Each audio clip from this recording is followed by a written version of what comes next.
that win streak, yeah, it's over.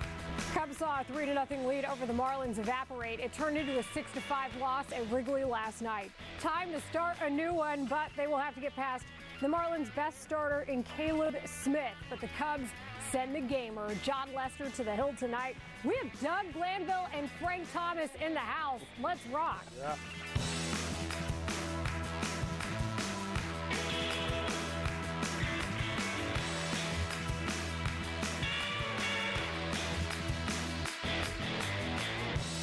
You're watching Baseball Night in Chicago, presented by Jets Pizza.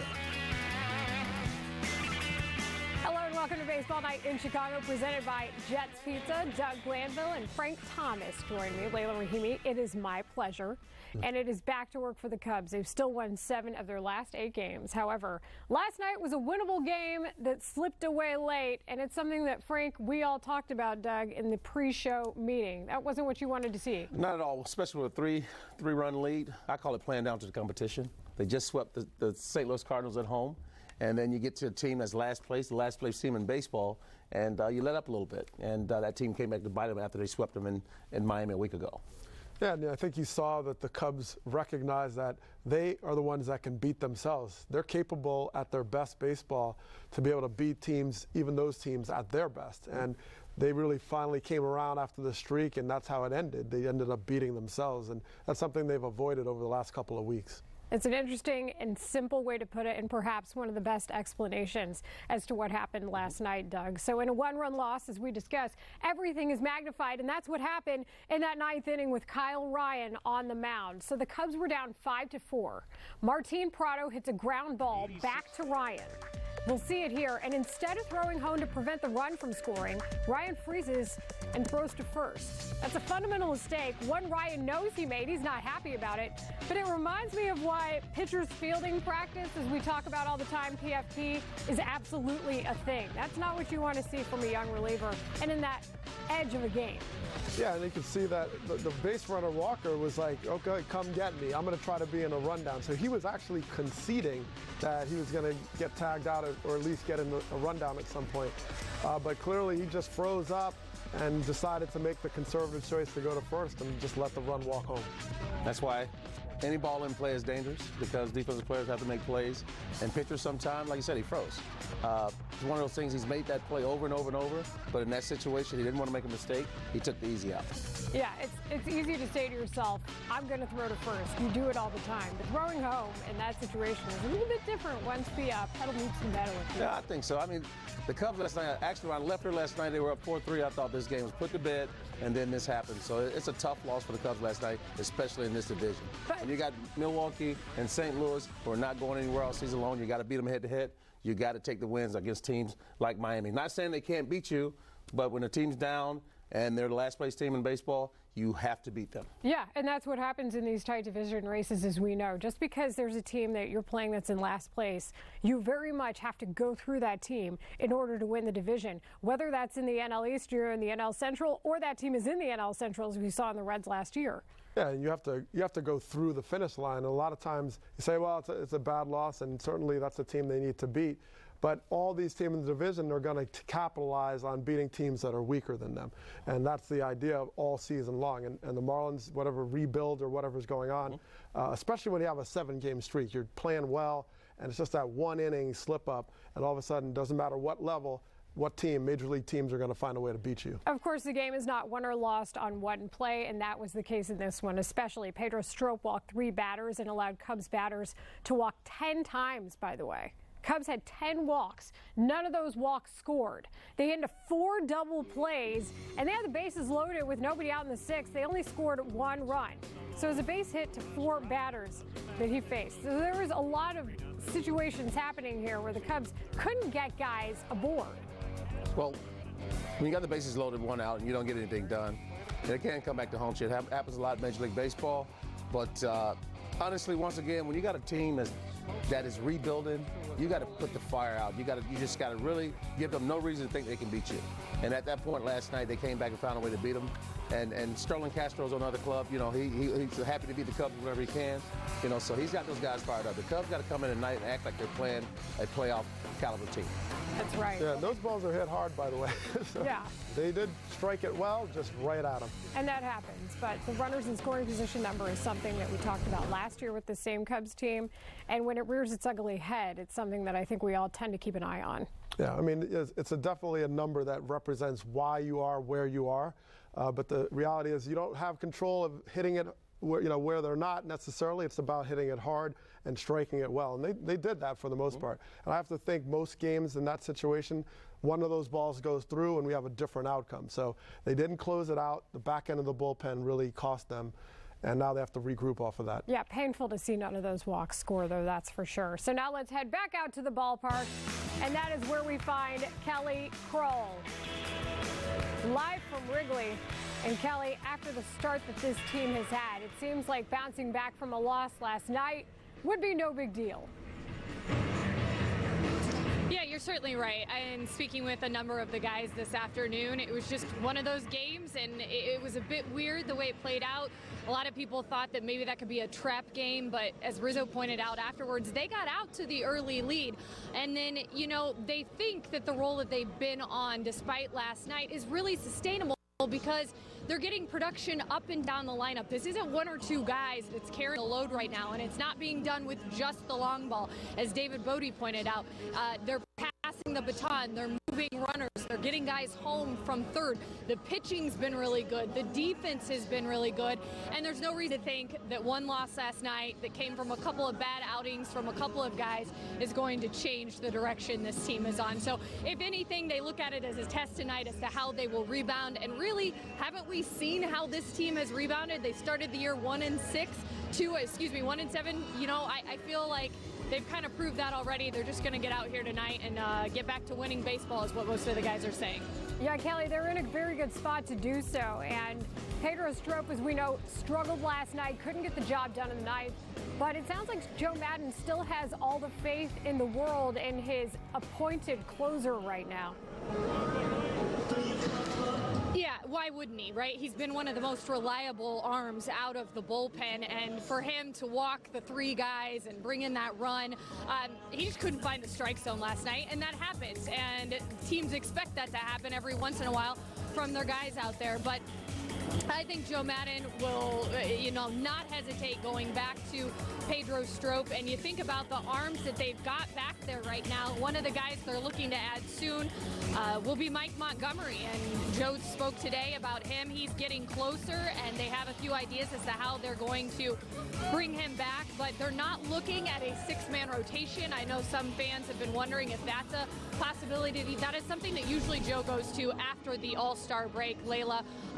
And then as far as conversations go about a closer, going out and getting a closer, that's being asked to Joe Maddon daily right now. I just think that's because a lot of fans are wondering if they're going to go out and do that. And as of right now, Maddon says that is not a conversation that is being had with Theo or Jet. So a little bit windy out here at the ballpark tonight, guys. A little bit chilly, too. I'm eating my hair.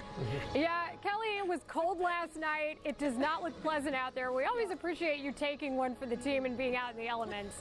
Now, the good news is, at the plate at least, Chris Bryant homering in his last two games. That one late looked very good. He seems to be getting locked in at the plate. Yeah, certainly. 5 home runs. That was his 5th last night. He pulled it. You could see the power. He's had 2 in the last 2 games.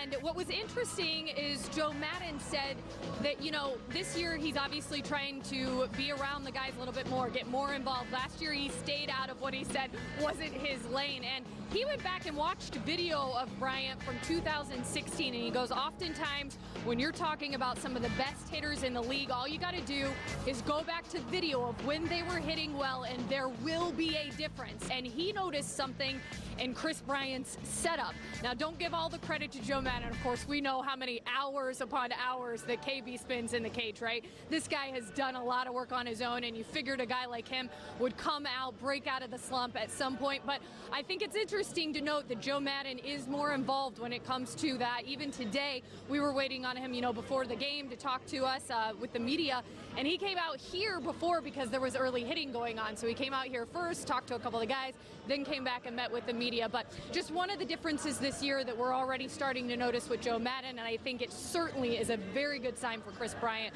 what we saw from him last night in the 9th inning. Even though the game didn't pan out the way Cubs fans would have wanted, they got to take positive signs out of what they saw from Bryant. Yeah, Kelly, and it's important you bring that up because so much was made about the process, especially before games, and Maddon's media session was part of that. So that's excellent information for sure. We appreciate the time. Stay warm and look forward to seeing you at the top of the hour. Thanks. So Kelly mentions what's going on from the ballpark. Let's take a look, guys, since I have two hitters here, to talk about what happened with Wilson Contreras. Chance to keep the game alive in the 9th. Sergio Romo's first pitch was out of the zone, called strike one by home plate umpire Marvin Hudson.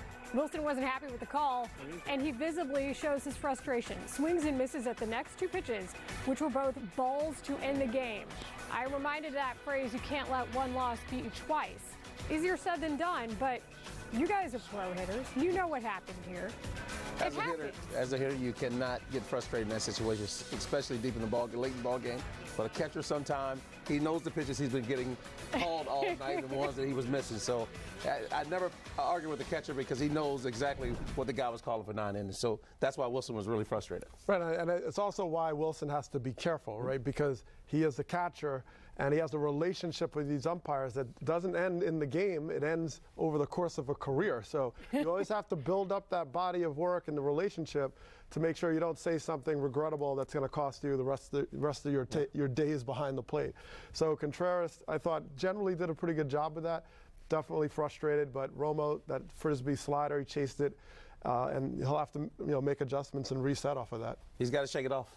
Like you said, he's a catcher. He's got to stay in the ball game, and you got to have the umpires behind him because there's a lot of balls that are framed that he wants called. He needs that for his starting staff. Hey, by the way, can we just keep an eye on this now? I know that I'm looking ahead again to the trade deadline, but Sergio Romo, if he's going to look like that, Marlins don't keep him, right? They trade him. Probably so, but Sergio, he's great against right-handers, and then left-handers got his number at this point in his career. So he's definitely a guy if you want to bring in to get out right-handers, he can get that done for you. Yeah. I mean, and there's going to be a lot of movement, especially the Marlins. Anytime you're on a team that's rebuilding and you're a veteran player that can be successful and help a team in the postseason run, absolutely. Yeah, this might not be the last, is my point, of seeing Sergio Romo with this series. So now it is time for our Cruncher's Note of the Night. It is presented by Jets Pizza. And tonight we're looking at the man of the hour, Cubs starter Jon Lester, and what he's done since coming off of the injured list. To paraphrase it, he just shoved.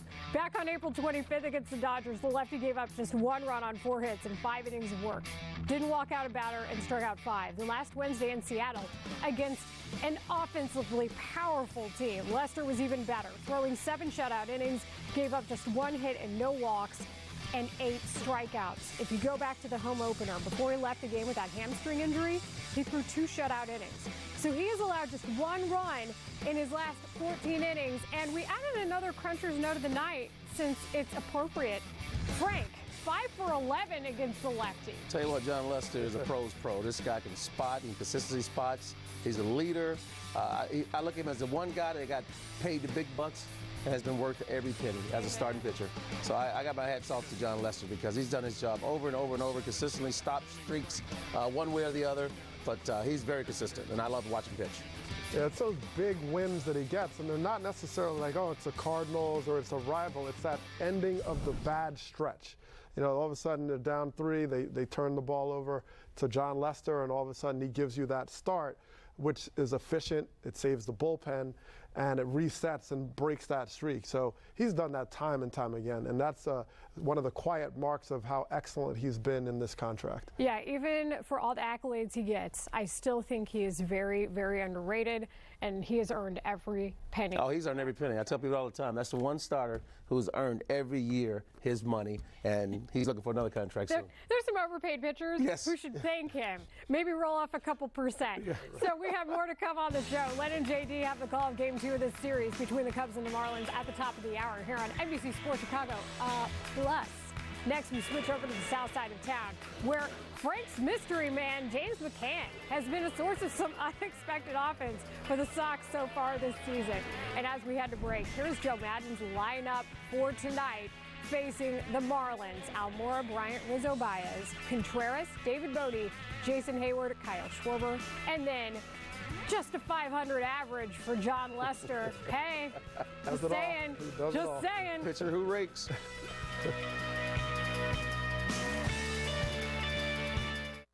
Baseball Night in Chicago is presented by Jets Pizza. Get the best of Jets. A large pizza with one topping for $12.99. Code 1JETS. Jets has been making the best pizza on the planet for over 40 years because we've always been committed to quality. Like hand-pressed dough, fresh mozzarella, and sauce made from Mama Jet's secret family recipe. All baked to perfection for a thick, golden crunch. So go ahead, take a bite. You'll get it. Get the best of Jets, a large pizza with premium mozzarella and one topping, just $12.99. Jets, better because it has to be. It's Mini, from Lincoln Park to Highland Park and beyond. And now, we have you covered with Mini of Chicago and the all-new Mini of Glencoe North Shore. Hello, I'm Dan Fields. Better selection, better prices, better service. Not only are we bigger, our Minis are bigger too, like the new 2019 Mini Countryman. Our bigger sports activity vehicle and every new Mini in both locations come with one low price to celebrate our grand opening. Mini of Chicago and the new Mini of Glencoe North Shore. Who doesn't love a deal? I do. Check out the United Explorer card. Saving on this, saving on this, saving in here. Rewarded. Learn more at theexplorercard.com. We're here in this auto graveyard to demonstrate a remarkable car polish. New Finish, the once-a-year car polish. Simply wipe it on and just wipe it off. It's that easy. And look, New Finish restored a deep, hard shine even to this weather-beaten car. We polished this car with New Finish and ran it through 52 car washes. Even after heavy-duty detergents and powerful scrubbing, the water still beads.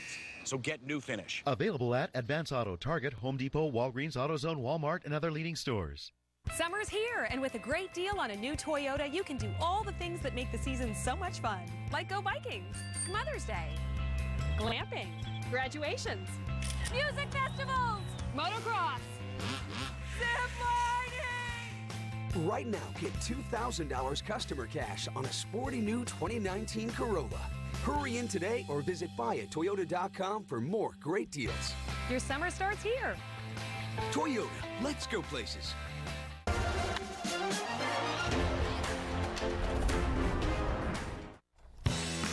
We go back to the land. Sox with another early game in Cleveland. It is in the top of the third that we begin. Yolmer Sanchez is at third. There are two guys who can hit. Yoan Moncada takes one through the left side for his fifth RBI of the series. Sox are on the board for the second straight night first. That's what I love about him. He can use the whole field, inside out, the fastball there, 96 miles an hour. This is why this guy can be a special player in the game of baseball. That's what you want to see. And then here's your guy, Frank, James McCann, continuing his terror. I got to say it again. He's still feeling sexy at the plate. 2 for 3 today already. And 364 this year. Nobody saw this coming. He hit 220 last year, and Detroit got rid of him. Special find for the White Sox this year. Sox are up 2-0 right now in this game. That is where it stood after McCann had that RBI single. So as we were saying, he continues to hit. McCann had a solo home run yesterday off of Trevor Bauer, and he's batting .415 over the last 2 weeks. And you're right. I mean, what other way can you say it other than he's feeling sexy at the plate? Detroit's got to be saying, what do we do here? But he's got a new hitting coach, and that's what happened at the big league level. You get a new coach, teach you something different, you feel a little different, and you go with it. He's been hitting fourths in spring training. So he obviously found something in spring training, and he's off to a great start, and he can hit.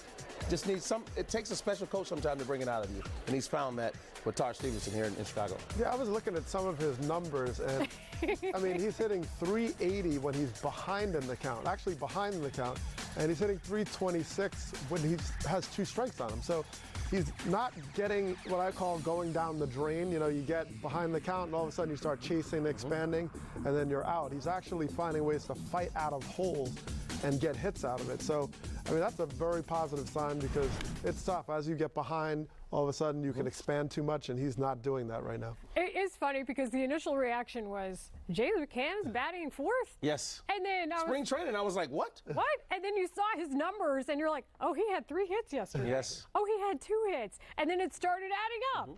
And now we're here. Well, also one more change I've seen in him. He's let that ball get deeper in the zone. and he's squaring it up a lot better. So maybe in Detroit he was looking to hit it out front a lot more, and that caused his average to be down in the tubes. But now he's getting the ball deeper. He's sitting back on breaking balls. I saw him at a breaking ball a mile yesterday. So that was a sign that he's letting that ball get deep in the zone. He's really recognized the pitch. It sounds so easy when you talk about it. Yes. And then I remember you're a Hall of Famer, and it's just not that easy. Well, you got to use the whole field. And that was my game, using the whole field. I didn't care to pull at all. I couldn't pull to my 10th year in the major leagues. Most people don't even know that. I would take that inside fastball, hit it straight center field. And but I was squaring the ball up because I was sitting it deep in the zone. And you hear all the time now about people trying to pull the ball. Yes. Very early in their It's a bad habit. See, that's why we're here, guys. Launching it. These two is why I'm here. Okay, so you mentioned the stopper earlier, and you were talking about John Lester, but the Sox had a needed one last night in Ivan Nova. Goes 7 large, and that's the first time since Nova did it on April 1st against Cleveland that any Sox starter has gone that long in a game. It was massive. We've talked about the Sox being in such a critical way when it comes to needing a pitching performance, and Nova got the job done. Well, he's done it twice in Cleveland this year. I don't know if he wants to play with Cleveland or not. No, I'm just joking. Hey. He's really struggling between those starts. But what I saw last night was a guy I've watched for years. Kept the ball down in his zone, good breaking ball, mixed in his changeup, and he has above average stuff on all 3 of his pitches. So when he's on, he can be as effective as any starter in baseball. I mean, it's just like the talent on this rotation has to smooth out. I mean, the gaps of his last 3 starts compared to, as you mentioned earlier in the season, that opening start. He has to figure out a way to smooth it out because now the numbers, the walks are up. He was giving up a ton of hits, a lot of runs. Everything was, the wheels were basically coming off. So not only it changes the complexion of how the White Sox were playing in those 3 losses against the Red Sox, but it's also his ability personally to get back into that rhythm and the stuff that he has, which is really sharp. Yeah, it's interesting, too, because we've seen so much of him over the years on national TV, as you know. New York Yankees, we've seen him on the mound. And so to see him a little bit later in his career like this is also a little bit of a surprise. It's what happens, but it's nice to see a little bit of vintage Ivan Nova last night. Yeah, I mean, when you get beat up after a few games as a veteran, you know the adjustments you need to make, and you sort of capitalize on the fact that, hey, this team is playing pretty well. They're getting some wins. The offense is picking up. All he has to do is now be that solid guy every 5th day, and all of a sudden you get an extra win out of that rotation, and you're looking good. Yeah, a sigh of relief, especially from Sox fans on that mound to begin a game. We have much more to come here on Baseball Night in Chicago with these two, presented by Jets Pizzas. We get you ready for first pitch from Wrigley. You saw Kelly earlier. Bring your coats, people. It's May. They tell me it's going to be warm soon. All right. Spicy tuna roll. Nice. Sashimi combo. With the Grubhub delivery app, if you want it all, delivery for Troy, you can get it all. Get $10 off on your first order. Grubhub. Restaurants you love delivered. Jets has been making the best pizza on the planet for over 40 years because we've always been committed to quality. Like hand-pressed dough, fresh mozzarella, and sauce made from Mama Jet's secret family recipe. All baked to perfection for a thick, golden crunch. So go ahead, take a bite. You'll get it. Get the best of Jets, a large pizza with premium mozzarella and 1 topping, just $12.99. Jets, better because it has to be. I'm all about living joyfully. The United Explorer card hooks me up.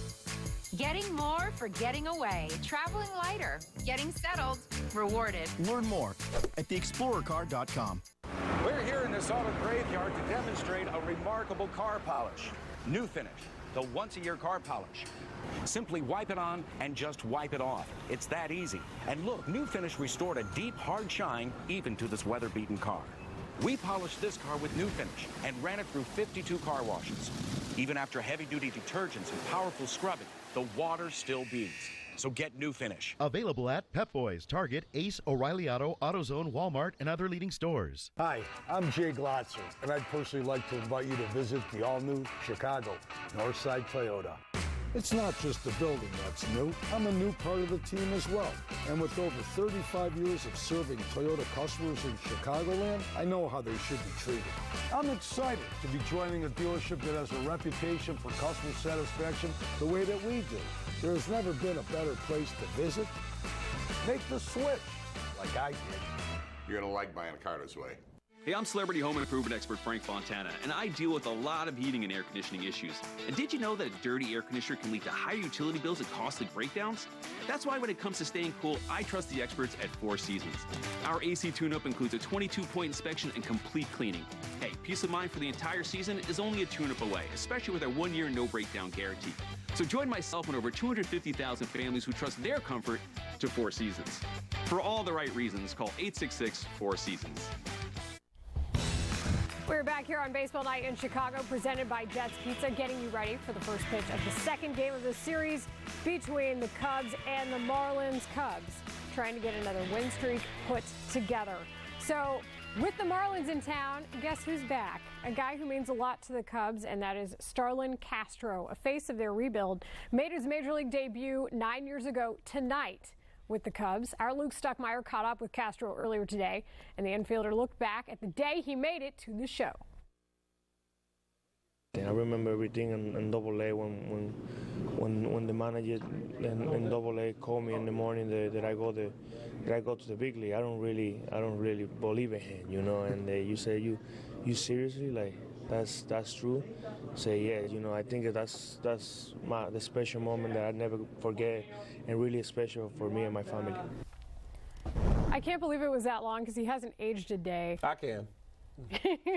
I remember when the kid came up as a baby, and now covering him on TV, he's a special talent. I mean, he's had a great big league career. Most people have forgot that. This kid can play. He's been on multiple All-Star teams. He can flat out hit as a second baseman. I still like watching him hit because he's very clutch. He's definitely a guy the Cubs got to stay away from in this series because he definitely wants to beat the Cubs and he wants to look good in Wrigley Field. Mm-hmm. Yeah, I mean, he almost has 1,500 hits. I mean, this is, he is a hitting machine, very aggressive, not going to walk, but he's going to put the barrel to the ball. And when he played for the Yankees a couple years ago, he showed how much pop he can have by pulling the ball. So very versatile, solid hitter, and I see him getting 2,500 hits when it's all said and done. One of the few very smart acquisitions the Marlins have made recently, just in their bevy of trades in the rebuild, was actually getting Starlin Castro. Yeah, I mean, in some ways, he's brought a balance between this sort of veteran young guy together as he's crossing over into being that veteran. So it's a good spot for him to really mentor now and change directions. And I think Cubs fans still appreciate what he did for their team when there wasn't a lot of guys doing it for them at the time. Well, the one thing I remember, he always brought a smile to the ball game and had a lot of fun playing the game. Yes, he does. For the Big Hurt, talking sexy. For the Professor, bringing it to work every day. I'm Layla. We appreciate you watching the show. We'll see Doug in the game.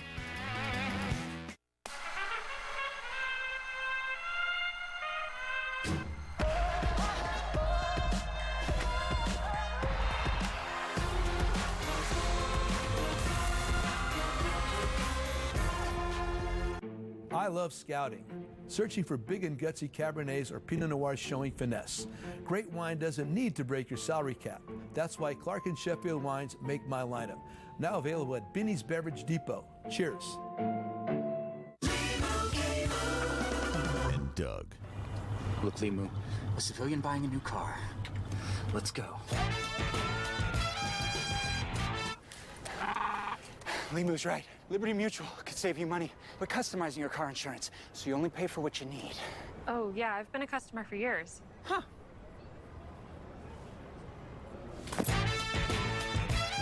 Only pay for what you need. Liberty, liberty, liberty, liberty.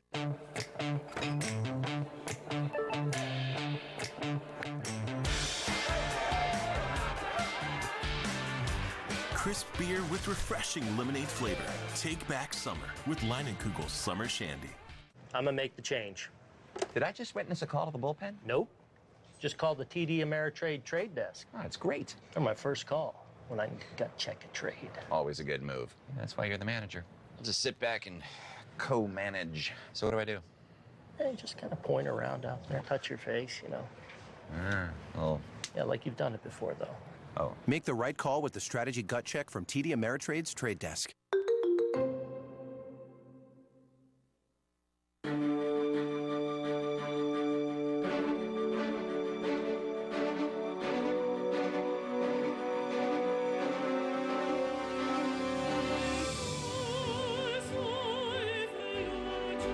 This Mother's Day, get Mom the one gift she's always wanted. Get engaged. With our Diamond Price Match guarantee, there's no better time. Dare to be devoted. Jared. We're mic'd up. Welcome to Bay versus Ball Player. I got 7 dogs. Bullpen.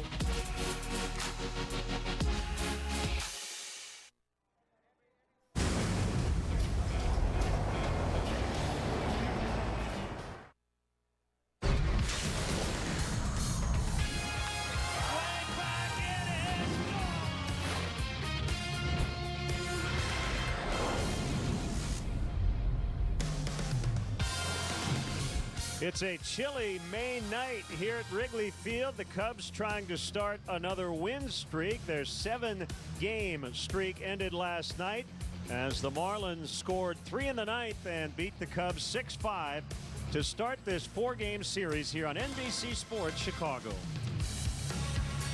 Great to have you with us. Wind is blowing in. It might even be colder tonight than it was last night. Jim DeShays and Len Casper. We're going to get right into a premier pitching matchup. 2 of the best lefties in the majors so far to start this season. Yeah, one you're very familiar with, one maybe not so much, but let's take a look at John Lester. He's really been on a nice roll. He's made 2 starts since coming off the injured list, 5 very good innings against the Dodgers, and then 7 brilliant innings in Seattle against the Mariners on Wednesday. Allowed just 1 hit, 1 walk, punched out 8, very little hard contact against John Lester, so that trip to the injured list really did not set him back at all. Caleb Smith spent spring training in 2017 with the Cubs as a Rule 5 pick. He is a Marlin now, and he's off to a great start. Yeah, he's among the league leaders in a lot of pitching categories. ERA at 2. His walks plus hits per innings pitch among the best in all of baseball. A guy we don't know a whole lot about. Baseball fans in general don't know a lot about, but he's one tough customer. Even with the loss, the Cubs have the fewest defeats in the National League. 19 wins, 13 losses. The Marlins' worst record in the league at 10-24. Starlin Castro, Javier Baez, Marlins, Cubs next.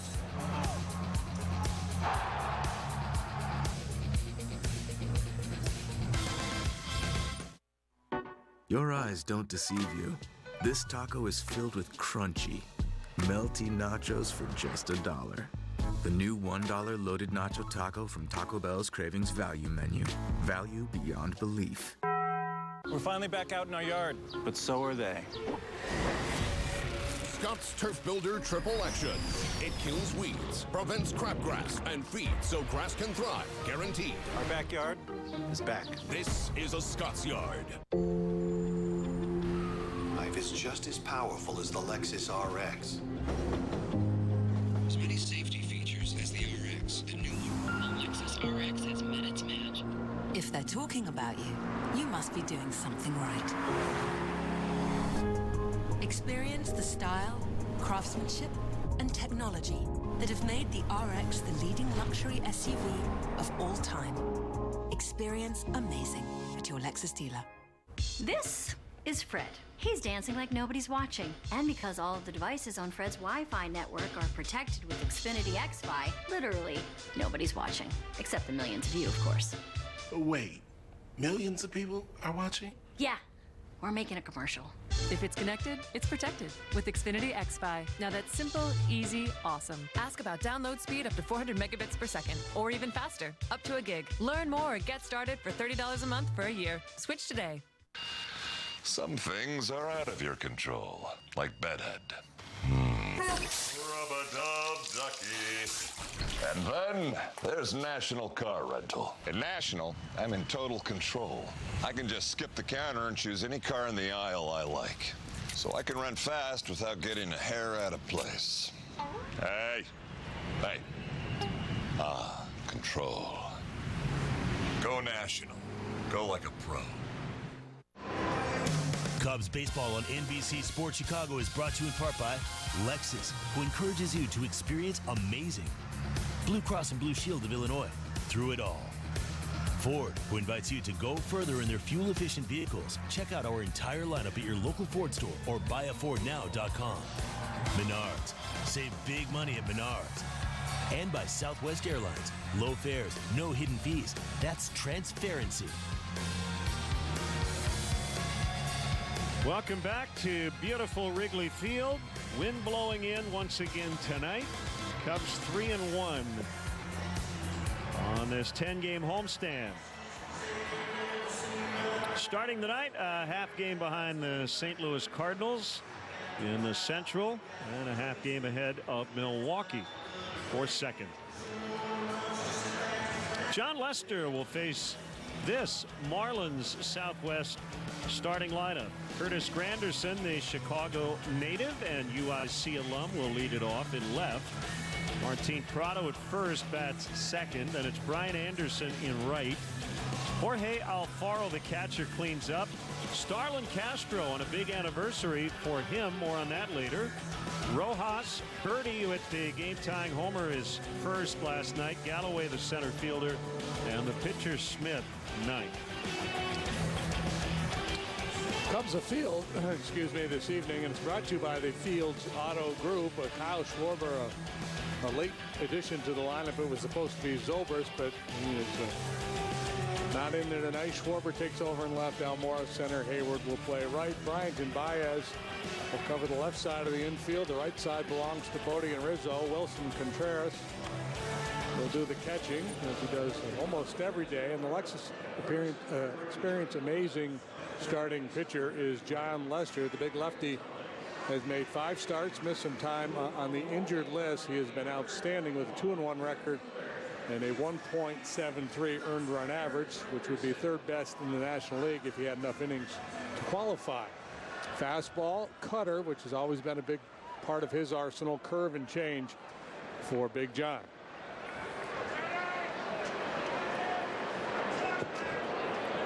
So Granderson steps in.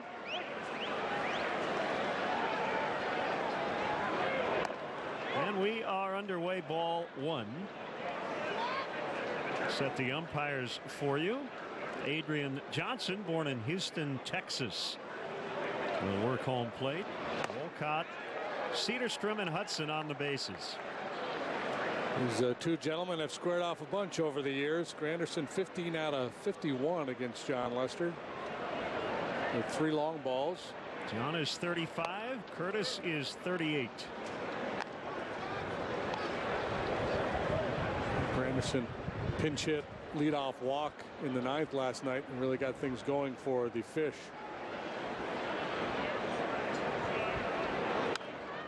And a foul strike to make it 2-2. It's 41 degrees. We've got a north wind at 15 miles an hour, and it feels like 30.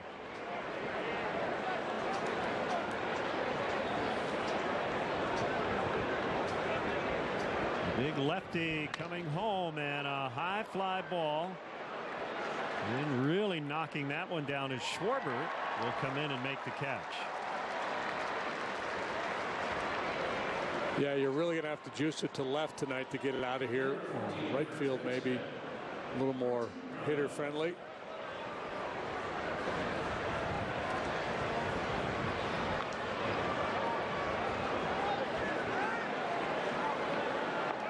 Here's Prado, a first baseman. Marlins, the final major league team to get to double digits in wins, with number 10 last night.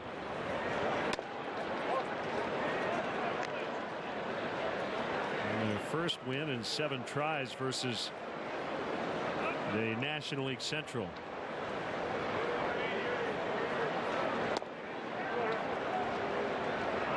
Two and 0 the count.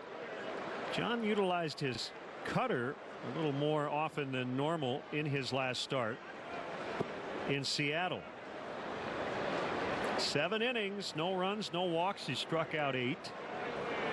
Opposing hitters, that one lined and I think trapped. Yep. By Hayward. So that's a hit for Prado. I'm not sure if that was a cutter or not, but before that swing, opposing hitters 4 out of 37 against Lester's cutter this year. Yeah, and I think when you think cutter from a left-handed pitcher, you think down and in or in on the hands of a right-handed hitter, but he's gotten very comfortable throwing that cutter to the outside edge, backdooring that cutter to right-handers. It's been a very effective weapon for him. Martin Prado, just a really good, solid veteran hitter. Rolled that one the other way.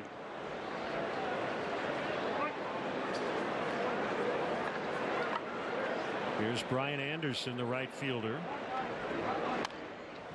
He fouls to the screen.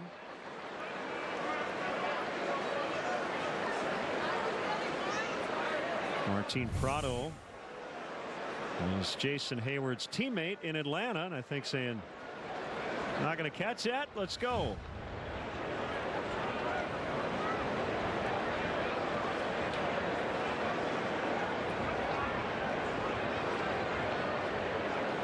Choke up on the bat, the 0-1.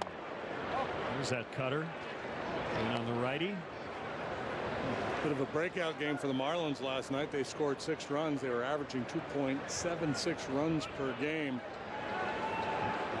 Heading into last night's affair, one of the lowest totals ever if they were to maintain that throughout the season. 1-2.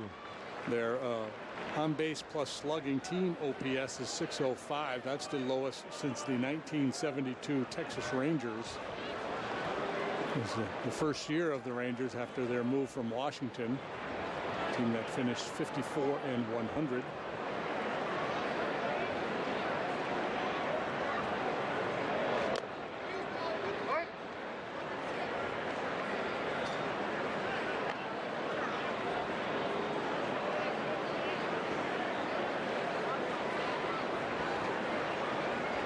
Good night for hot chocolate. Yeah, hot chocolate, decaf. Blankets.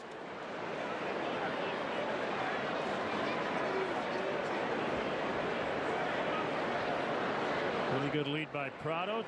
2-2 is line to right, and it's foul. And we will try it again.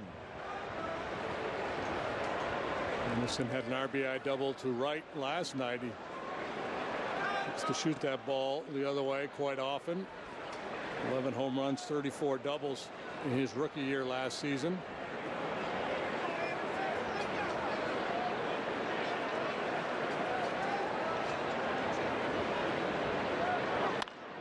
Base hit to center. Prado will pull up at second base. 2 on with 1 out. For the catcher, Alfaro.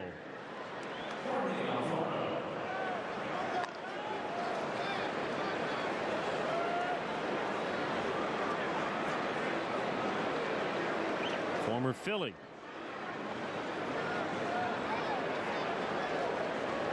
Came over in the JT Real Muto deal on February 7th.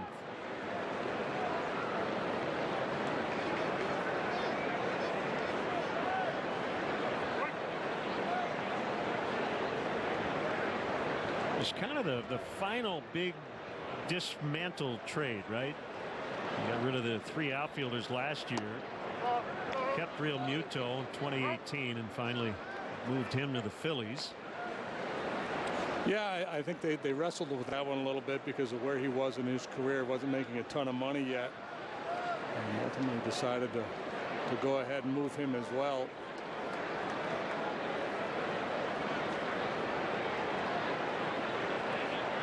The build-up teardown, that's becoming a tradition in Miami. Strike called on the outside. It's 1-1. Lions have not had a winning season since 2009.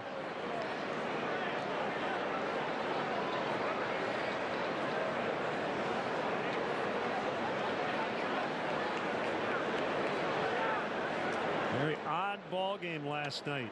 Tons of walks, double play balls. Softly hit toward the middle. Baez will step on second, not in time.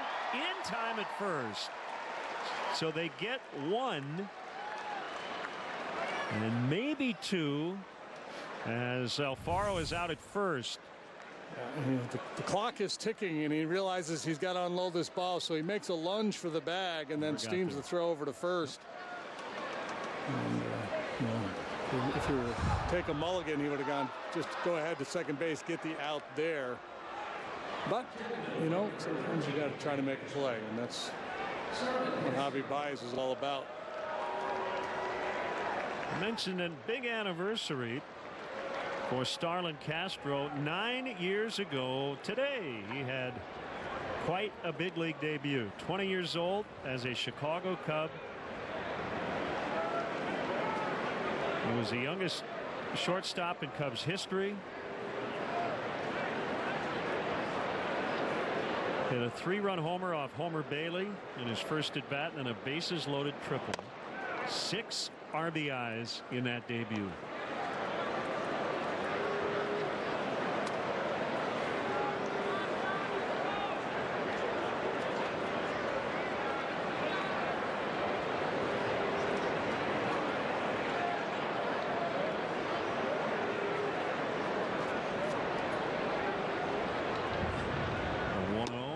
Wide. 2 balls, no strikes. If Lester works around Castro, Miguel Rojas waits on deck. First base open. Starlin is 0 for his last 27. He's going to want a hack here. Yeah, I don't remember 2 guys in scoring position. A bad stretch that long as a Cub. There's a strike. Yeah, well, you figure he put so many balls in play. You know, even when he's not seeing it well or not driving the ball, you figure he's just going to find his hits. A little flare the other way or squirt one through the infield.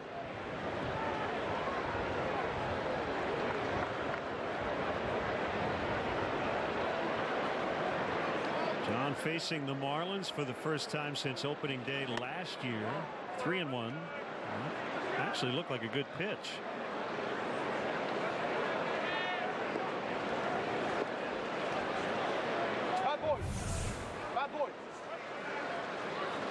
But you see, Contreras came out of his stance. Yeah, no chance you're going to get that called.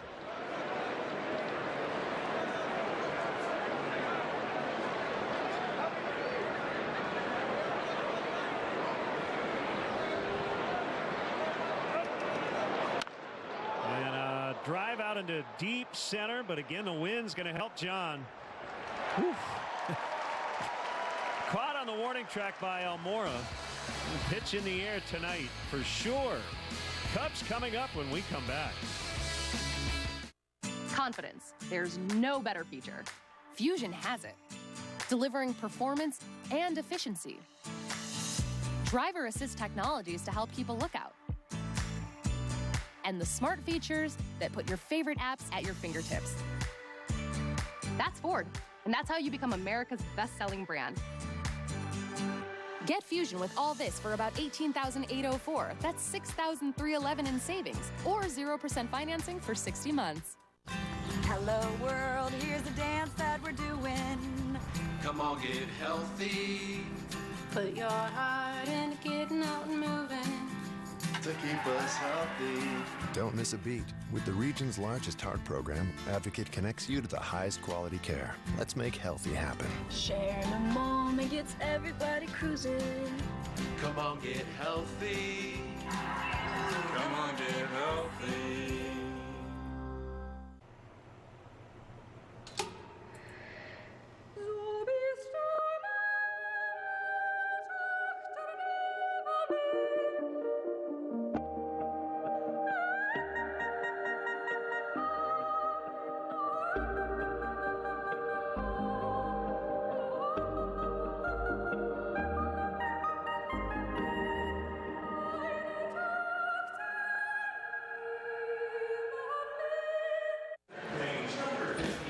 Here's the Cubs Southwest starting lineup. Almora, the Miami native, will lead it off and play center. Bryant has homered in back-to-back games. Anthony Rizzo, also from South Florida, with a milestone homer last night. Baez played high school ball in Jacksonville, Florida. Wilson Contreras, the catcher, hits fifth. Bodie, Hayward, Schwarber in for Zobrist, out due to a personal matter. And the pitcher, Lester, hits ninth. Marlins defensively brought to you by the Fields Auto Group with Granderson, Anderson left, right with Galloway in the middle, Birdie, Rojas, Castro, Prado around the horn, Jorge Alfaro, the catcher. Lexus Experience Amazing starting pitcher is the left-hander Caleb Smith, and he has been dealing. First pitch swinging, Almora in the air to right. Brian Anderson will haul it in. The leadoff man is always presented by Vinny's Beverage Depot, and when that leadoff hitter gets a hit in the first, Vinny's donates $100 to the Greater Chicago Food Depository.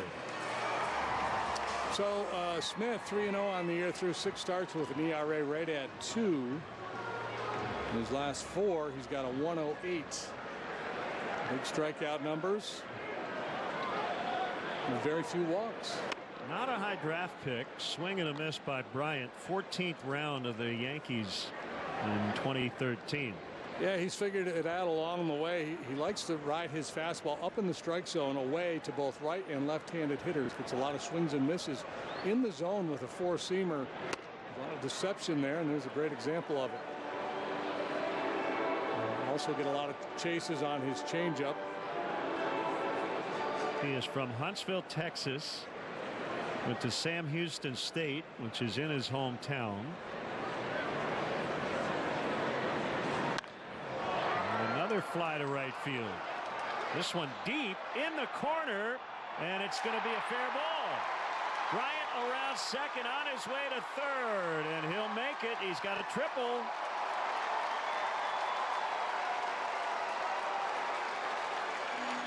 He thought it might carry a little bit better to right. Certainly better to right than it will to left tonight. He has been hitting the ball with authority, especially the other way, for a good while now. He pumped a home run onto Waveland last night.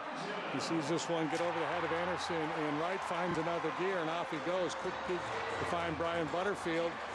Gets the green light and cruises on into third base with a 1-out triple. Anderson has not played a lot of right field in this park, and this is a tricky night with the wind. It's hard to play the well. Starlin Castro is playing, I think, deeper than any second baseman that I've ever seen. He's got to be 60 feet into right. Yeah, it's interesting too with a 1 out and a man on third. I don't think he can throw out Bryant on a ground ball his way. It's just me. His question is, can he throw out Anthony on a ground ball his way? Rattles around near home plate. StatCast AI is powered by AWS.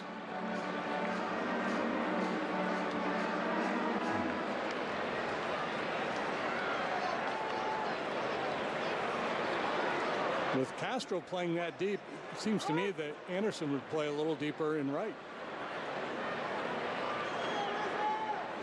They're actually playing Anthony a little bit the other way in the outfield. Galloway a step or two towards left center. That pulls Anderson off the line. Yeah, and I do wonder, is there a point where an infielder is so close to the outfielder that Anderson should be more toward the gap? Because it's like they're covering the same area. Spheres are intersecting too much. Yeah, a little Venn diagram out there in the sphere of influence. And the way Starlin plays pop flies, you feel like he could run one down in the right field corner. With some hang time. 3-1 on Rizzo. So back to Caleb Smith. The league is batting 168 against him. He has struck out 34% of the batters he has faced. That's #1 in the National League. The strikeout to walk ratio is 5th best. Punched out 5 for every walk he has issued. #1 in that category is Max Scherzer.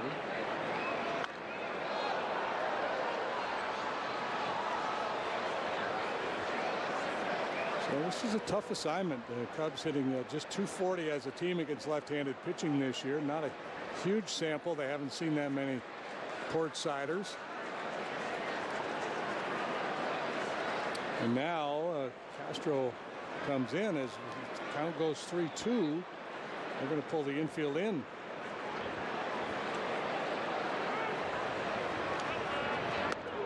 And he draws the walk to bring up Baez.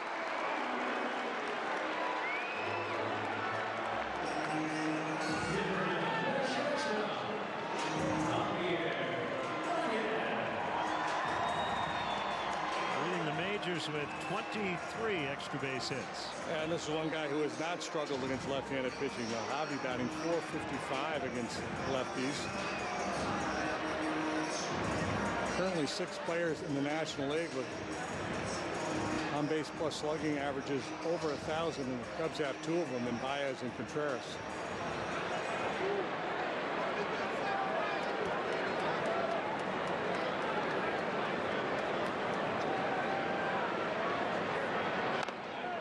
Tried to bunt, that one up and in.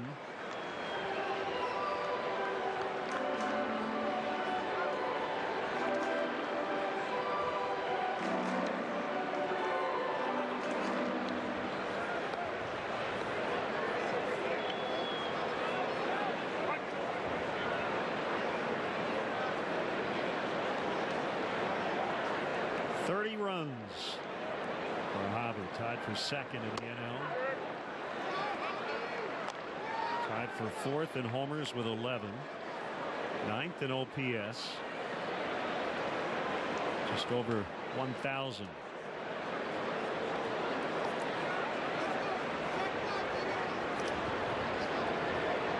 Marlins threatened, did not score in the top of the inning. They stranded a couple. Cubs threatening here in the bottom. 1st and 3rd. Baez foul tips. 1 and 2. Yeah, that's not a whole lot good is going to happen for you up there. Now every now and then we see Javi get on top of that high fastball and ride it the other way. And that's a go-to pitch for Smith. That elevated fastball. It gets a lot of backspin on it, and it just stays on plane longer than most. I've heard some hitters say that they actually swing above the path of the ball when they face a guy like Smith.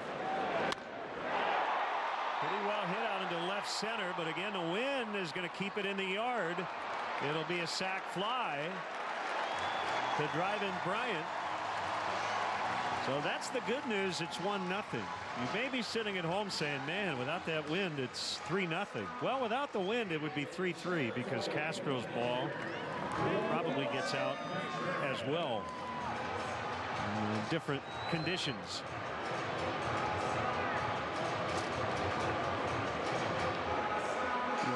You don't like to think that way, Len. I'm just saying. Consider how it influences the home team.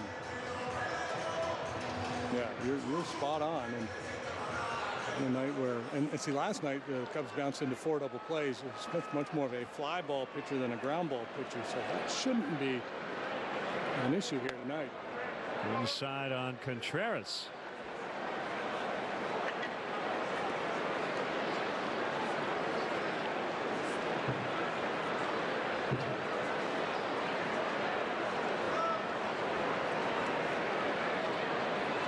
Baez finished second in the NL MVP voting last year to Christian Yelich. Very much in that early season MVP discussion. This year, I think you've got to put Contreras in there too. Oh, absolutely.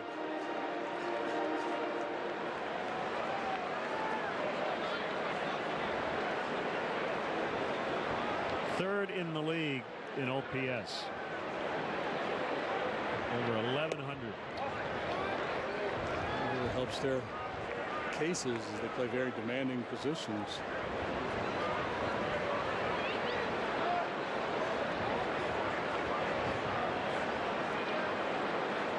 Starter Lester stranded a couple of base runners in the top of the inning. He'll take the ball with a lead in the second.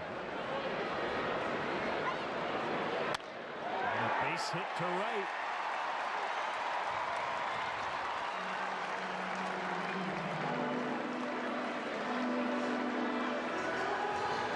Two on for David Bodie. Appears to be a changeup that stayed up.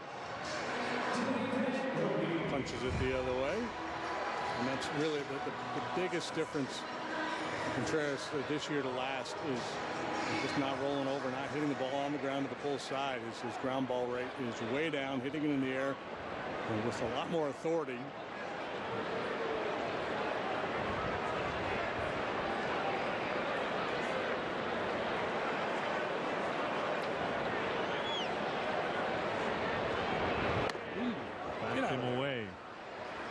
So you mentioned how weird last night was. I did a little researching. Cubs drew 10 walks and lost last night. That's the only time that's happened this year. There have been 9 games, 9 9-inning games, non-extra innings. Their team has taken 10 walks or more, and they're 8-1 in those games. The Cubs the lone exception. Last year, the team that drew 10 walks in a game was 28-3. That sounds about right. It's almost impossible to walk that many and win, but the Marlins pulled it off. Well, the night before, the Cubs committed 4 errors, not only one, but in blowout fashion. So you just never know.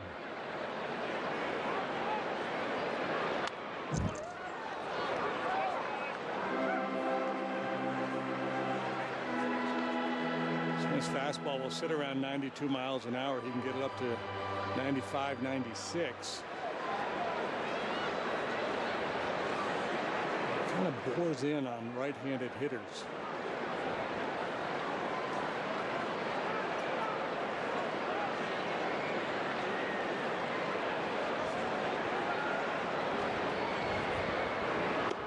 Swing and a miss.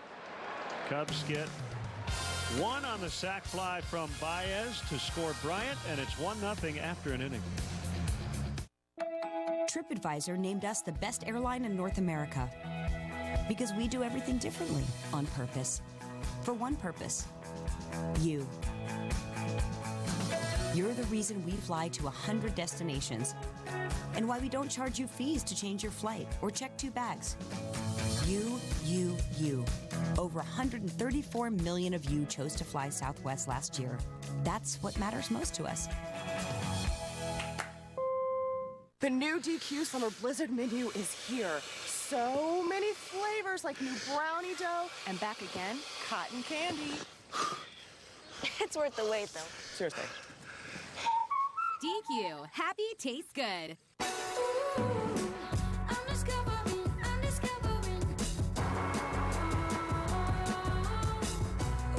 Bring color to life with the very best paint, only at your Sherwin-Williams store. This is the Durabit of the all-new Chevy Silverado. That is huge. It offers a built-in 120-volt outlet. Wow. Plug that in for me. Oh, holy smoke. And the all-new Silverado has more trim levels than any other pickup. Oh, wow. There's something for all of us. It's time to upgrade. Get 0% financing for 72 months on this all-new Silverado, or get a total value of over $9,000 when you finance with GM Financial. When I moved to Chicago in '84, pretty big year for the Cubs, I moved 4 blocks away from Wrigley Field, and that was all she wrote. I'm Lynn Bramer, morning DJ at WXRT, and I'm a Cubs authentic fan. Cubs in front 1-0 as we head to the second with this Miller Lite game report. Chris Bryant, a triple in his first at-bat of the night. And Joe Maddon saying that he went back to video from KB hitting in 2016 and said he noticed something different in his setup. And he's pointed that out to KB. Naturally, this is a guy who he felt like would come out of a slow start regardless because of how much work he puts in. But this is a difference that Maddon this year, a more hands-on approach. He was out with the hitters today before talking with the media, but he said he went back to video. And oftentimes, guys, with some of the best hitters in the game, when you just go back to a point where they're hitting well, there's got to be a difference. And he said that was in the setup for KB. Thank you, Kelly. Trying to be quieter, right? There's a little less movement in the box. When guys stop trusting their hands, they start to move a little bit more. They feel like they can't get from A to B quickly enough. And then they get a little out of whack, get a little disjointed. It's all about timing. And if you feel like your timing's off, you're going to try to create, a trigger. But Chris at his best when it's a little quieter in the box. Rojas hitting 6th tonight. He led off for Miami last night. 2 balls and a strike.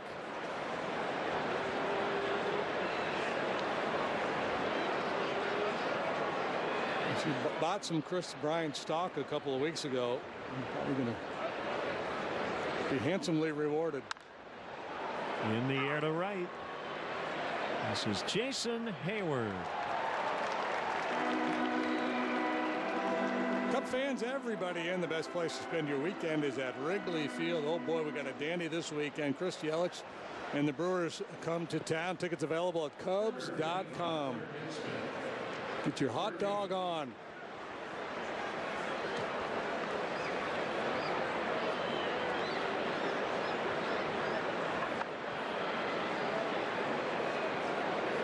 John Birdie hit his first major league homer last night. It was off Cole Hamels in the 6th inning, and it tied the game.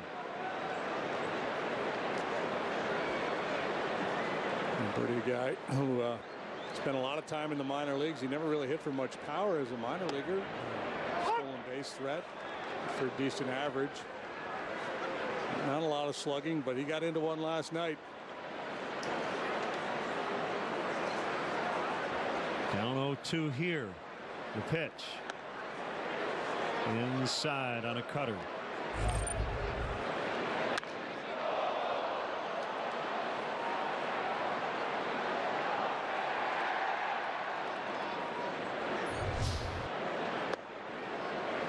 Curveball low. It's 2-2. Isaac Galloway waits on deck. It's a big moment for any player, first major league home run, but to be able to tell your buddies you got it off a guy like Cole Hamels, that's even more impressive.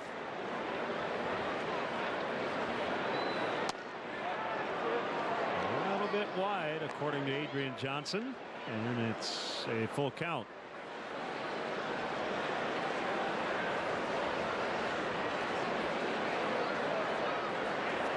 So John really working the edges of the strike zone, which is what he does best. Ground ball to Bryant.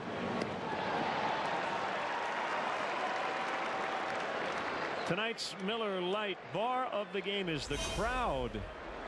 If you aren't headed to Wrigley Field, watch tonight's game at the Crowd to see the complete list of bars of the game. Visit NBCSportsChicago.com.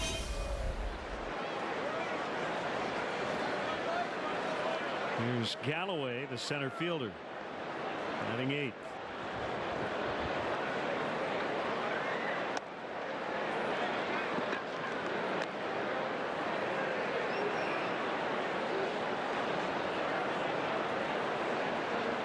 Lewis Brinson is back in the minor leagues.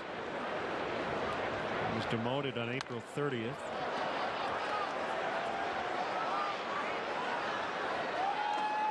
1-1. And then they brought up Galloway, who was swinging a hot bat down in AAA. He was batting .297 with 4 home runs in 11 ball games, but he's not translated here. $167. He's not gone deep yet. He's not taken a walk.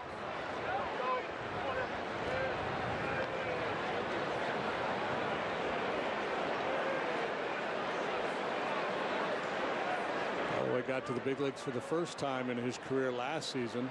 43 games, 74 plate appearances, and a .203 average.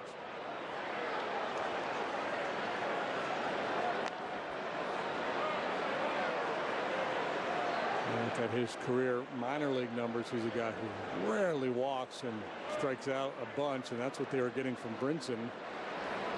I feel like Brinson has a lot of upside. Galloway's more of a journeyman type guy now.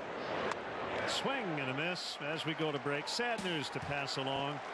Lou Montgomery, who worked in the press box at Miller Park and started with the Brewers at County Stadium, has passed away at 97 years old. Served in the Army in World War II and Korea. We'll miss you, sweet Lou. Godspeed, sir.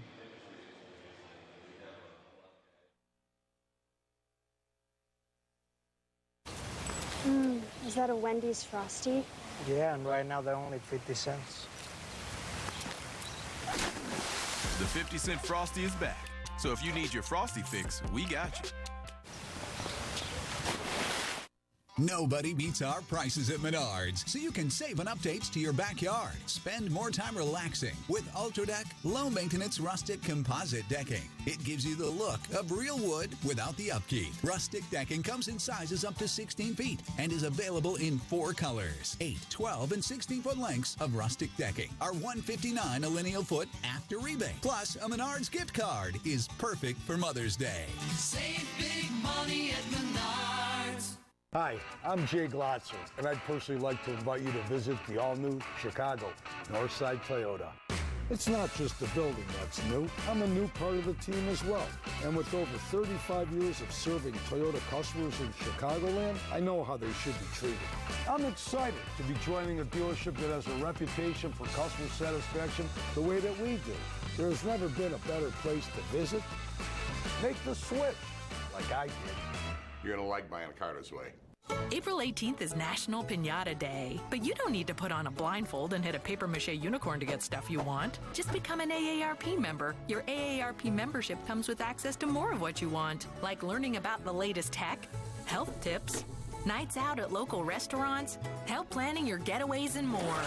So take off the blindfold and join today, because, you know, it's easier without the blindfold. There's lots of stuff in there, and today could be your day to explore it. Learn more at aarp.org/more. Time now for T-Mobile's connection to the game. Shohei Ohtani is back as a hitter only. He will not pitch this year coming off Tommy John surgery, but he's back with the Angels, and we may see him in action on June 3rd, a makeup game here at Wrigley Field. Mike Trout was not here with the Angels in April. I would imagine he'll be in the lineup that day in early June. Foul strike on Jason Hayward. Cubs batting here in the 2nd inning.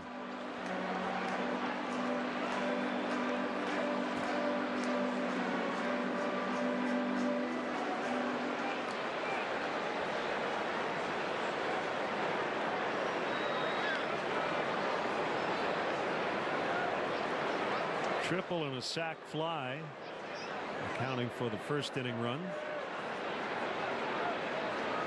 I mentioned to Jason I dropped a Chipper Jones slash line on him, and he had a lot of real good things to say about his Hall of Fame teammate in Atlanta. He said he would give you advice about being a left-handed batter against a left-handed pitcher, even though he didn't do it. As Jason strikes out. I think if Chipper wanted to, he'd be a real good major league hitting coach. Check out the variety of luxury premier options Wrigley Field has to offer for your next client, corporate or family function. Like the Budweiser patio located in prime home run territory down the right field line. For more details, visit Cubs.com/premier. And a hearty welcome to all our viewers watching NBC Sports Chicago Plus tonight on Hulu. Looks like it's very lightly raining.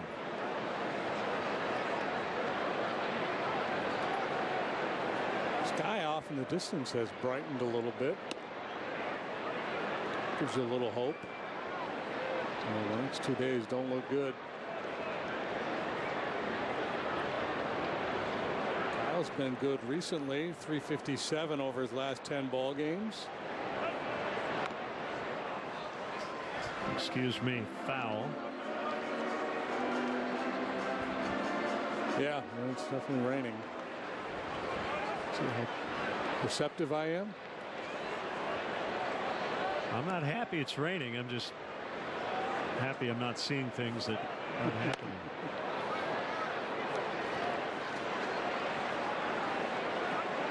Cubs saw Caleb Smith last year at the opening series in Miami. He pitched well, 5 1/3. A 1-run ball. He allowed a home run and struck out 8. 2018 ended in late June due to a left lat injury. Cubs grabbed him from the Yankees on Rule 5 draft day via Milwaukee, but he was returned to the Yankees near the end of spring training in 2017. Debuted with the Yanks that year and then was traded to Miami the following winter. Called strike 3. Adrian Johnson rings him up. But has a point. The ball was off the edge. Appeared to be anyway.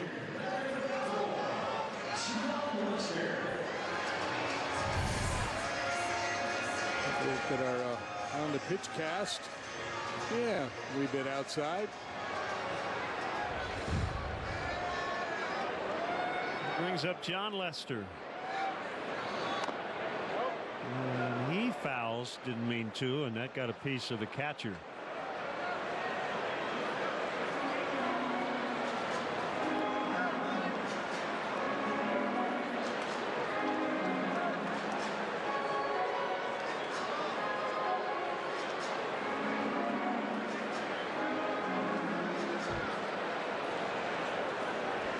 It's really hard to explain John Lester as a hitter, because he went 0 for his first 66. It's a major league record, 0 for to start a career. But all the while we were telling people he can hit. You know, he'd get 5-6 at bats a year when he was with Boston. And he wasn't getting regular at bats. Well, he's hit a home run in each of the last 2 years. He's got 9 career extra base hits, 27 hits in all coming after that 0 for 66 start. Yeah, well, you know, over in the American League, not only was he getting very limited at bats, but almost no batting practice. And there's a level of engagement when you come to the National League, you know you're going to hit. Also, of his 5 plate appearances, he probably laid down 2 or 3 sack bunts. So he wasn't getting a chance to really swing the bat in the AL. 1-0 Cubs after 2. This copyrighted telecast is presented by the authority of the Chicago Cubs and may not be reproduced or retransmitted in any form. Any accounts and descriptions from this game may not be disseminated without the express written consent of the Chicago Cubs. I'm Wilson Contreras, and if you need a personal injury lawyer, call Howard. For car, rideshare accidents, work injuries, or any other type of injury case, give me a call. I'm here to help. Put 3126 million in your phone now for what you need, Howard. Injury law made personal. That's Aiken Law. We're Jack Daniels. The oldest, realest, truest, squarest, hippest, whiskiest whiskey from Lynchburg, Tennessee. Looking to make your SUV's blind spots less blind? Well, look no further than the Hyundai Tucson with available blind spot collision warning. It sees things you might not and alerts you to avoid a collision. Knock, knock. The Tucson, one of Hyundai's 10 IIHS top safety picks. The longer you look, the more there is to like. Right now, you can lease the Hyundai Tucson for just $189 a month. Visit buyhyundai.com today.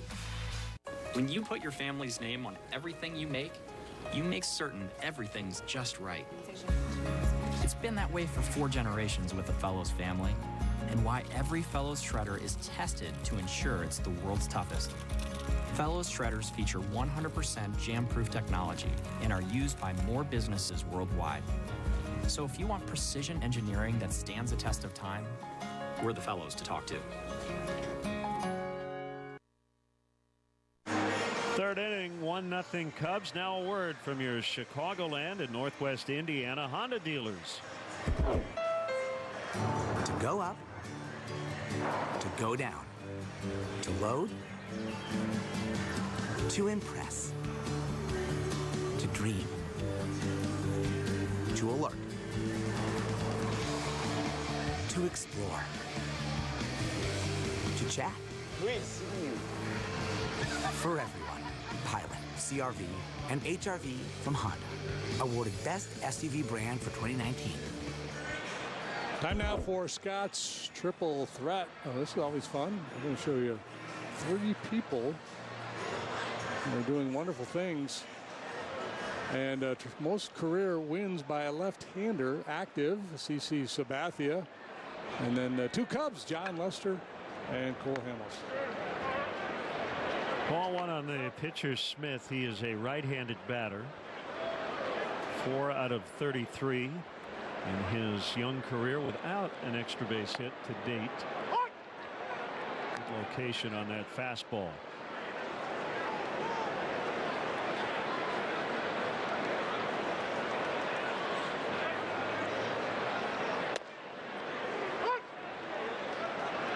Do that one more time, John, and you got him probably. Still a little sun left and reflecting off the buildings here on the north side. Jam shot foul.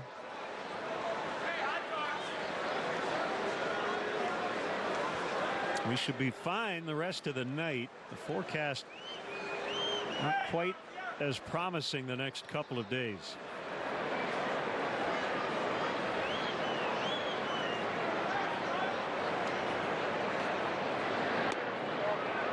Two and two.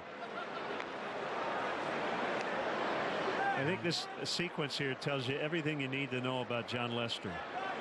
Not only does he not give in, he doesn't even give in against the pitcher. No, he probably should here. You don't want to go full and create that anxiety. There's a little rainbow out over the lake. It's very pretty. Swing and a miss. Strike 3.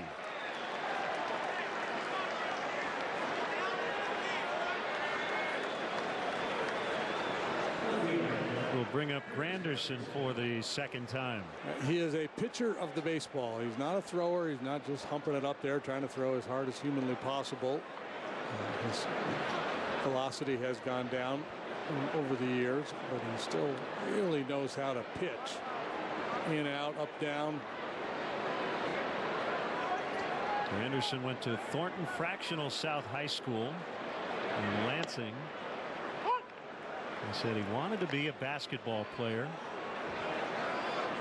He stopped growing at 6'1".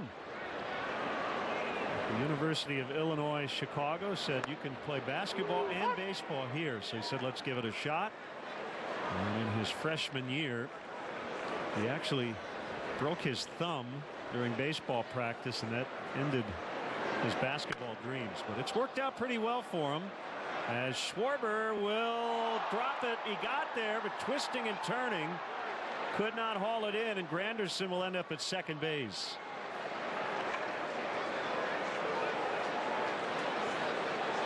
Yeah, it's been a much improved Kyle Schwarber in the outfield the last couple of seasons, but he kind of butchered this one. He got twisted around, tried to circle back to it, was in position to make the play, just couldn't put it away. He will be charged with an error. And he brings up Prado.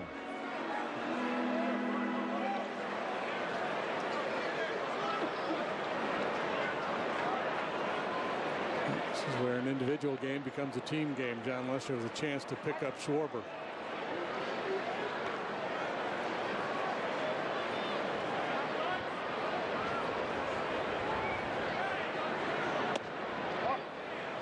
Ball one.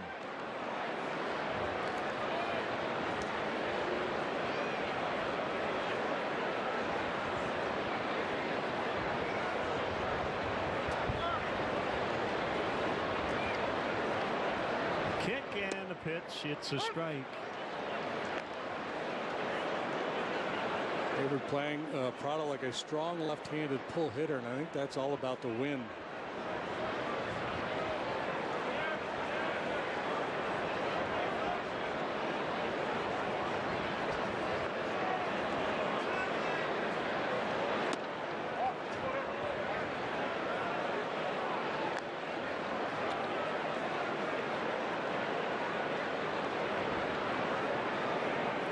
A big gap in right center with the wind. I think the feeling is anything in the air towards right center is going to blow back towards the line.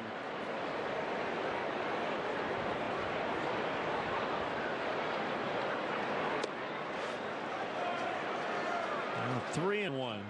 Now Moore in center and Hayward in right. You have 2+ defenders. And both glove sides are towards the alley, so that gives you an extra step.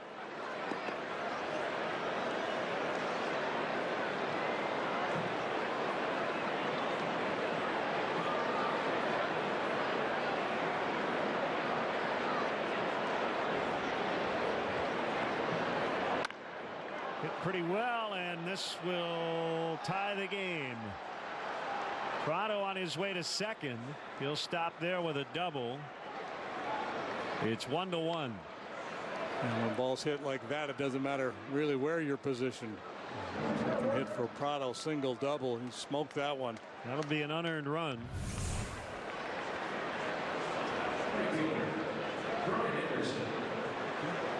Unlike the last one, looked like a backdoor elevated cutter.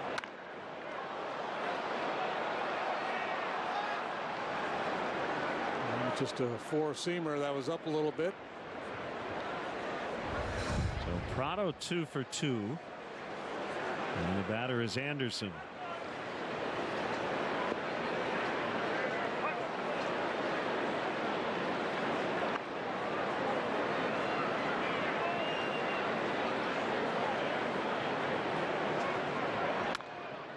He pops it up.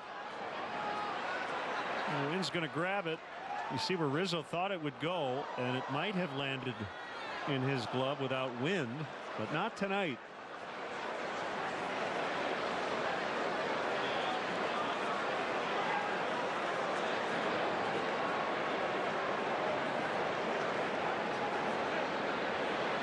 I love how far Jason Hayward came on that ball. And a night like tonight, well, like many nights, many days and nights here at Wrigley Field, with wind and in the daytime with the sun factoring in as well. Ball in the air, all hands on deck, everybody close, converge.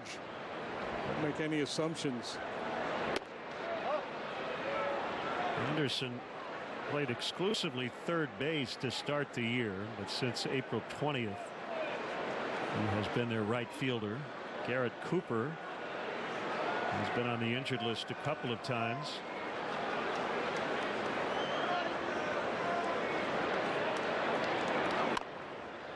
Now it's foul past Freddie Gonzalez. Down at third, 1-2.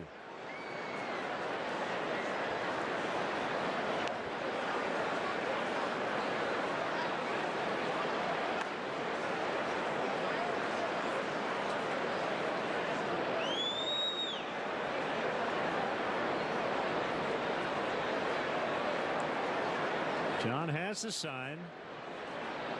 Look at the runner at second. Here's a 1-2. And he got him on the curveball.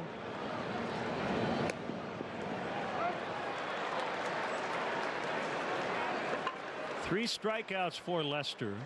And it will bring up Alfaro.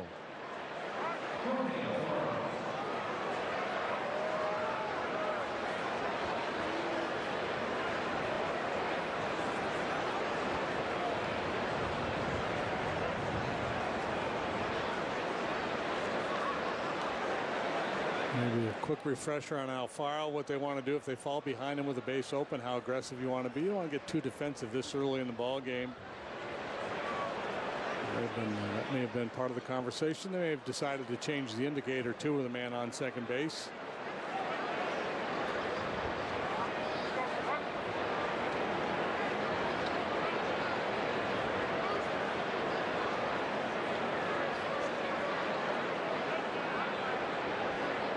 Here's the pitch.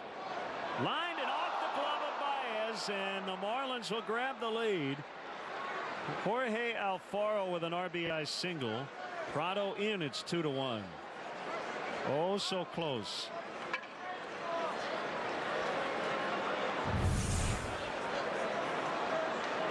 Yeah, a little humpback liner. That's one that Javi's normally going to secure for you.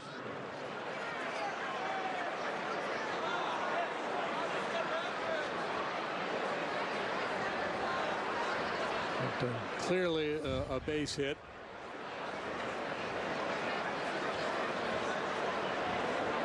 Here's Castro, who flied to the warning track in center in the first inning.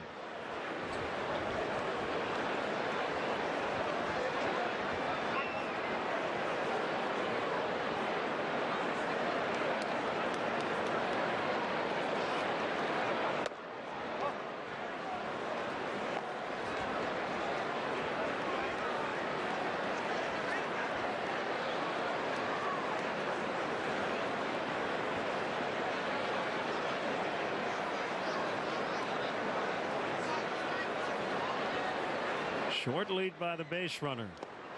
Good knockdown by Wilson.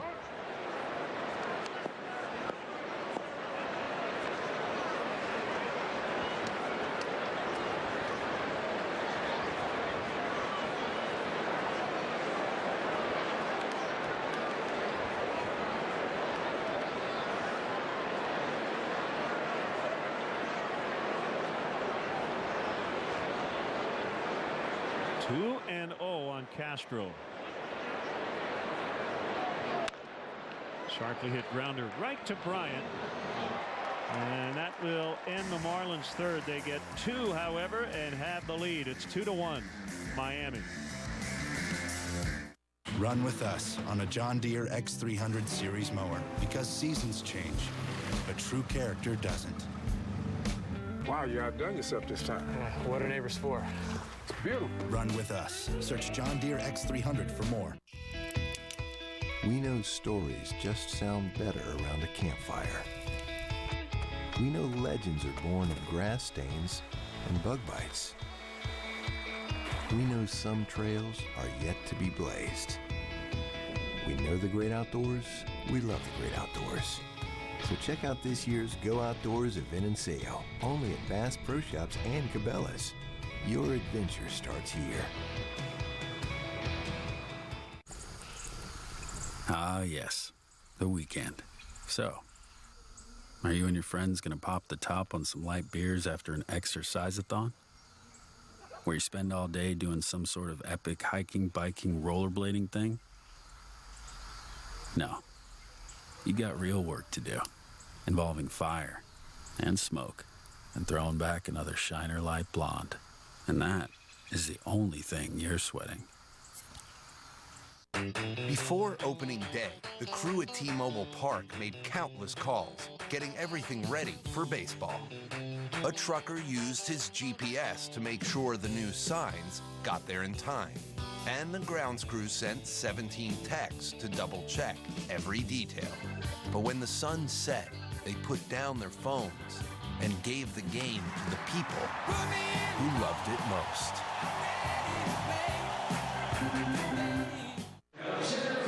Beautiful shot of Gallagher Way. West side of the ballpark. Marlins 2, Cubs 1. Doug Glanville is with us today. Good to see you, Doug. All right, guys, how are you? Doing fine, and unlike the cold weather, this offense has been hot here lately. Well, it has, especially when you think back and look back the last 7 days. You get a lot of production from guys at the top of the order. And the guys that generally are supposed to be those playmakers, Anthony Rizzo, we've seen the power explosion, driving in runs. Wilson Contreras really picked it up and made that lineup longer as there's danger now beyond the heart of the order. And then Chris Bryant's found that stroke, not only to go with the power game, but his ability to be able to work counts and go deep in the ball game. So I love how his approach is really creating runs now. Almora takes strike one. Lengthening that National League lineup is important because a lot of pitchers, and JD can speak to this, against a lot of National League teams, they've got a lot of outs at the bottom of the order. Not this Cubs team generally. No, absolutely. You're starting to see that complexion, dare I say 2016, the idea that all right, you get through the middle of the lineup and you still have people to contend with. And they're making pitchers throw a lot of pitches and going deep into counts and deep into games. So when that pitch count goes up, you're getting into the bullpen earlier. And so when guys like Wilson Contreras, Jason Hayward are playing well, the back end of that lineup is really helping to set the table for the front end when they go back around again. Smith working with a lead. 2 unearned runs in the top of this inning. It's 3-1 on Almora. From the 8th place in the batting order, the Cubs are hitting .302 with a .955 OPS. That .955 OPS tops in Major League Baseball. Robert thought it was ball 4. So let's break down the spots in the order 1 through 3. So you look at this batting average of being .241. Now this is on an uptick, but most part that 4 through 8 have really carried the team offensively. Almora smokes one out into deep center. Into the basket to tie the game. He kept it beneath the wind. 2-2.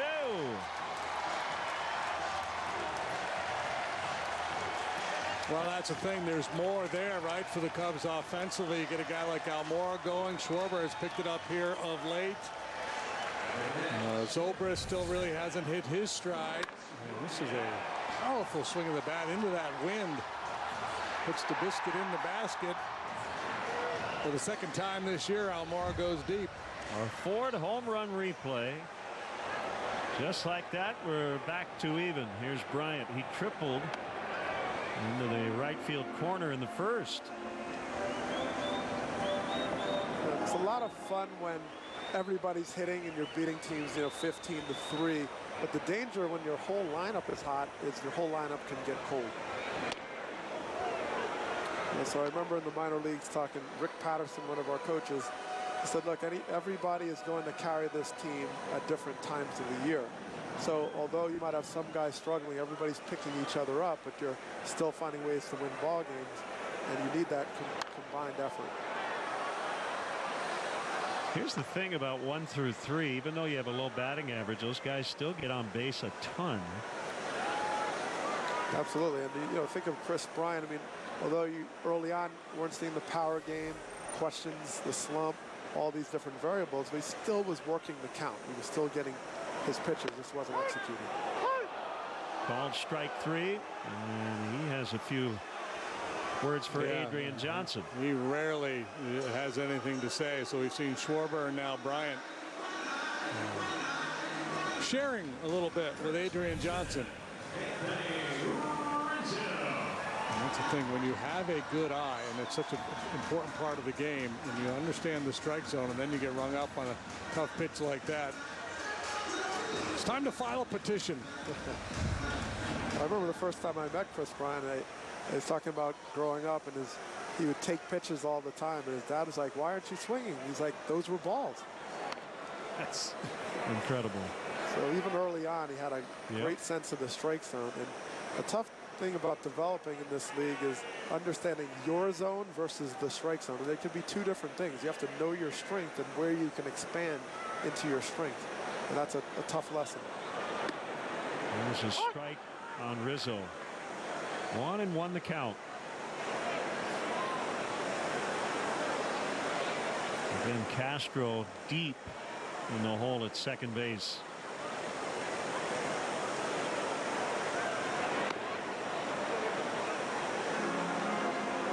Two and one. I was looking up the numbers on Rizzo's 200 home runs, and I kept reading this multiple times, but it said 55 of his home runs were on the first pitch. Wow. So I'm just trying to imagine, a quarter of his home runs, he jumped first pitch. That rings true, thinking about a lot of his homers when he just ambushes that pitcher. And because he does take pitches, the guys will try to groove one in there to start the at bat. He doesn't let it get by. Right. Well, yeah, he's going to feel for the ball and shorten up and shoot it the other way with 2 strikes. But yeah, I think there are times when hitters tell you, Doug, you know better than I, but hitters say, well, I don't normally go up there trying to hit a home run, but you certainly go up there sometimes you're thinking about doing damage. Right over my head. Well, Rizzo just has that knack when he can do the sneak attacks, but he does it with power. And we saw there earlier this graphic about how most of his home runs are middle or right field. I mean, that's his power zone. That's generally true for most hitters, but he's just a dangerous two-short hitter. He just got clipped. No, foul ball. Hit the bat. And he got the knob. No argument from Anthony. Yeah, might have got a little knob here. Let's see. Yep. Wow. Knob. It's a good thing he was choking up. He is as fearless as any hitter I've seen in terms of just standing in there, crowding the plate. Doesn't give any ground. Nope. Do you remember anybody like that you played with or against, Doug, who just not only got hit a lot, but never really backed out of the way? I mean, Craig Biggio maybe. I mean, he just was like a baseball magnet. Yeah, and Biggio would let that elbow float into the zone too. Swing and a miss. Good comeback by Smith. Yeah, but he had all that armor. Anthony doesn't wear any. No, very impressive. Here comes Baez. We were talking about that first pitch ambush. How often, and I don't know if it's changed now, Doug, do you think, the auto take where you're telling yourself you're not swinging no matter what? Was that something you did a lot as a leadoff hitter, maybe after the pitcher batted? Yeah, I mean, I certainly did that a lot, leading off a game especially. I just like to get a little bit of a rhythm in and see what he's throwing, just time it out a little. And of course, if the pitcher had hit, you're sort of like, oh, you don't want him to have to go out to the field, especially if it's a triple or something. So he took a lot of extra pitches in those cases. 1-1 to Baez.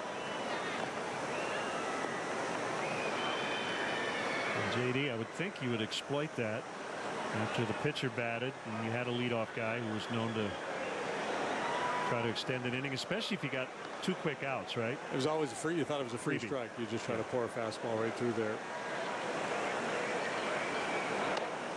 And then, so a lot of times what would happen as a pitcher, if you were good, you would let the guy know as you're coming back to the dugout. So go ahead, I'm good. I don't need any extra time. If you want to go, if you want to swing, go ahead and swing. Because if you think about it, taking one pitch, how much time does that really buy the pitcher? Right. He went. 0.03 seconds. Yeah, and especially if the leadoff hitter has power, right? The guy's going to lay one in. Go ahead, take a whack at it. I'll rest while you jog around the bases. I need more run support, not time. Smith gave up the game-tying homer, and then he struck out Bryant, Rizzo, and Baez. 2-2 after 3. We'll hear more from Doug Glanville a little later. Almora ties it. They say patience is a virtue. I don't believe it. That's why when I want wine, spirits, and beer delivered to my door in an hour, I count on Binny's Beverage Depot. Visit Binny's.com for details. Binny's, hustling for you.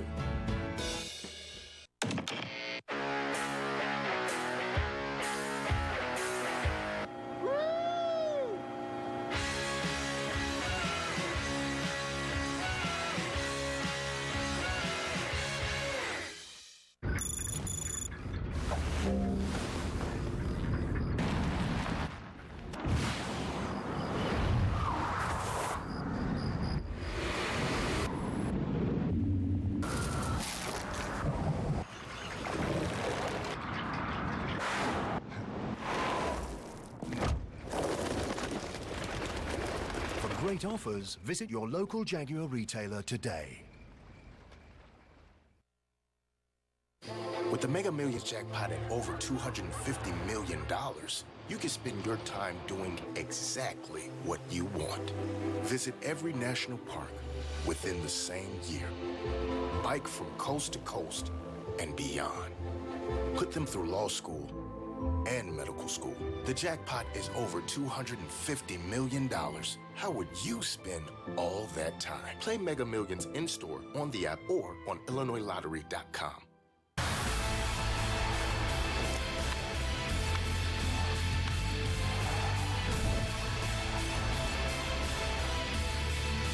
Cubs, Marlins, Thursday. Coverage begins at 12:30 on NBC Sports Chicago. Welcome back. 2-2. The 4th inning is brought to you by Toyota and the all-new 2019 RAV4.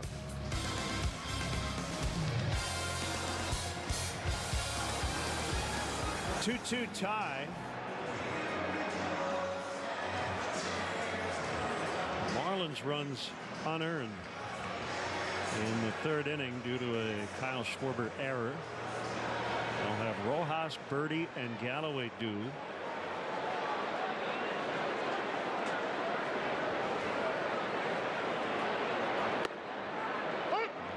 Pumps a fastball in for a strike.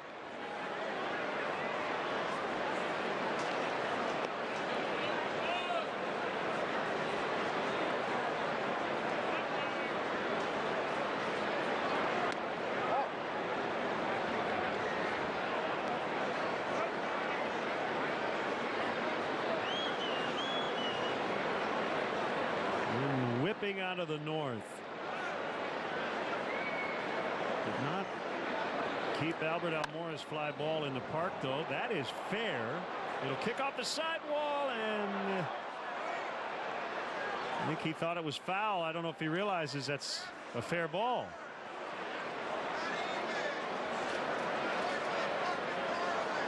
We're going to bring him back to first base. This can end up being a break for the Cubs. Yep. And Don Mattingly and Joe Madden might have something to say depending on where they place Rojas. Yep, they're going to put him at first, and here comes the Marlins manager. That's a bad feeling.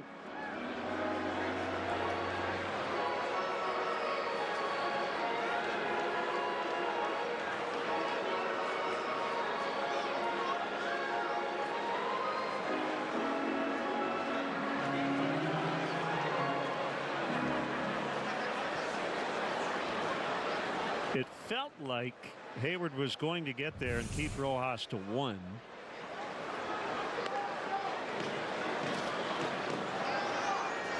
And no question. Yeah, I think they made the right call.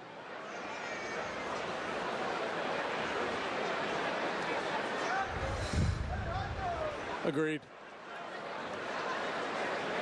Hang in there, young man. Yeah, fine. Yep. It happens. Shake it off. Birdie, the batter. Cutter strike inside corner.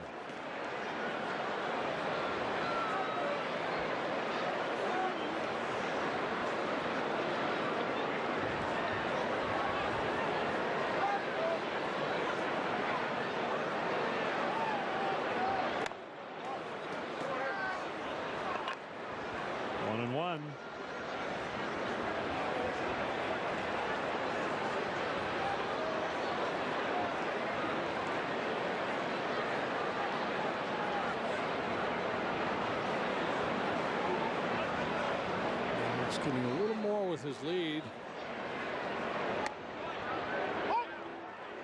1-2. I think the Marlins, with their lack of firepower, would be inclined to create a little something, especially down near the bottom of the batting order, play a little hit and run or something. Stay out of a double play.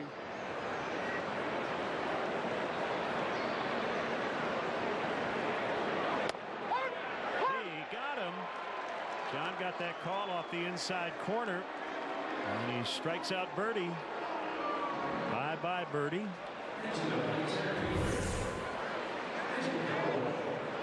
That's number 4 for John. Yeah, puts you off the edge. I think Adrian, as this game has moved on, is becoming more and more generous.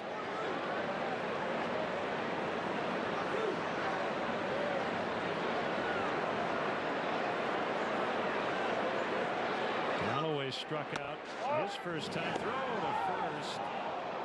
A little late.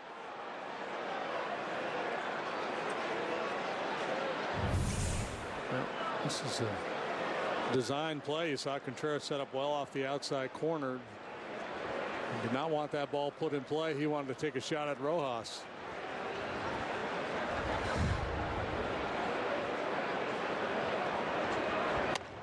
Swing and a miss.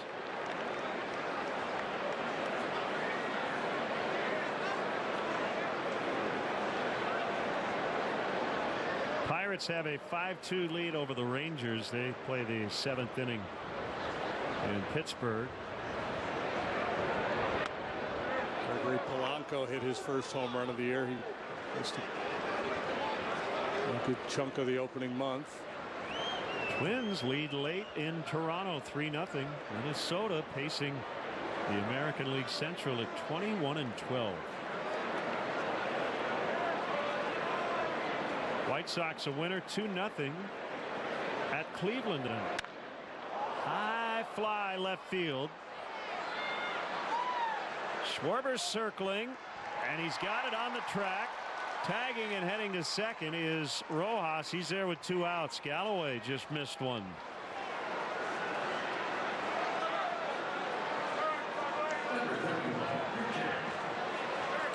This Friday, the Cubs welcome in their division rival, the Milwaukee Brewers. Up to the first 10,000 early arriving fans get a Cole Hamels Hang Loose bobblehead presented by Pepsi. Tickets are still available for the game at Cubs.com. Hopefully it's shorts weather, right? Yeah, right. Here's the pitcher, Smith, with a man at second and 2 outs in a tie game, and he lifts out of play. Top 4, 2-2. The White Sox went over the Indians tonight. Lucas Giolito, 7 1/3 scoreless. Cleveland hitting .213 as a team, dead last in Major League Baseball.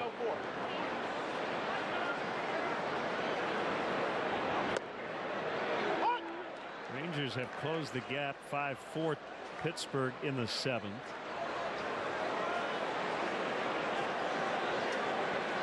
Scoreless at Miller Park. Nationals and Brewers 0-0. Phillies clubbing the Cards 8-0 at St. Louis in the 5th. Smith strikes out, 5 for Lester. We go to the bottom of the 4th in a 2-2 tie.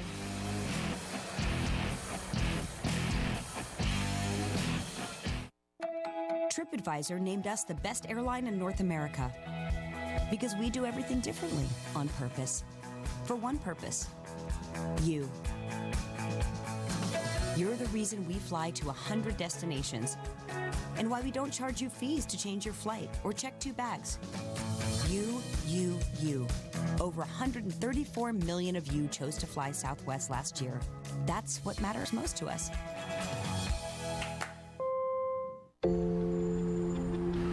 Life is just as powerful as the Lexus RX. As many safety features as the RX, the newer Lexus RX has met its match. If they're talking about you, you must be doing something right. Experience the style, craftsmanship, and technology that have made the RX the leading luxury SUV of all time. Experience amazing at your Lexus dealer. You have been chosen for one simple reason. You are the best of the best. The reasons why you chose the job are personal. For some, it's a calling, handed down from generation to generation. For others, it's a need to serve, where your true identity will never be known. This ain't your first rodeo.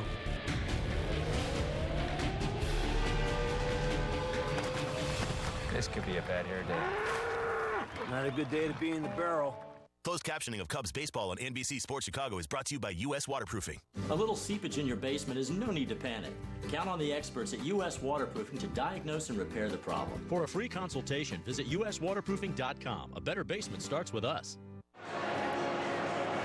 Welcome back. NBC Sports Chicago is looking for the biggest Cub fan to appoint as the next Cubs Authentic Fan of the Game. You get tickets to a game, a behind-the-scenes tour of Wrigley Field. Hang out with us right here in the broadcast booth.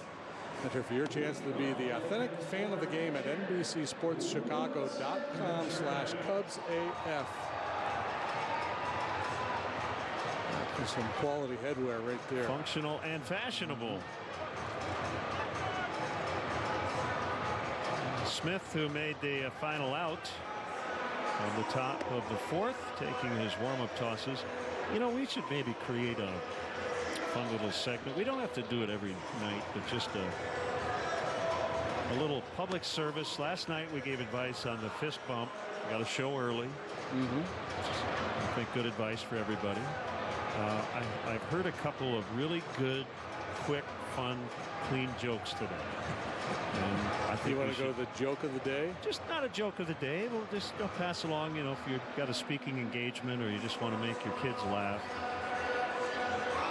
And so I heard this one. You heard it, so you can help me out here. Did you hear about the calendar thief?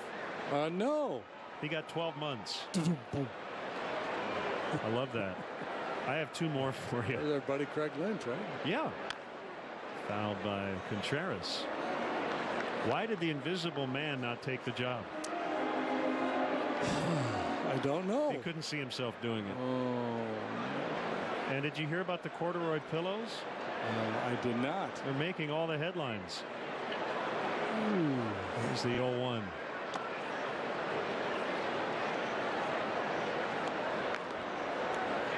Okay. Well, we just need to get a sponsor. We'll have our new segment. So good.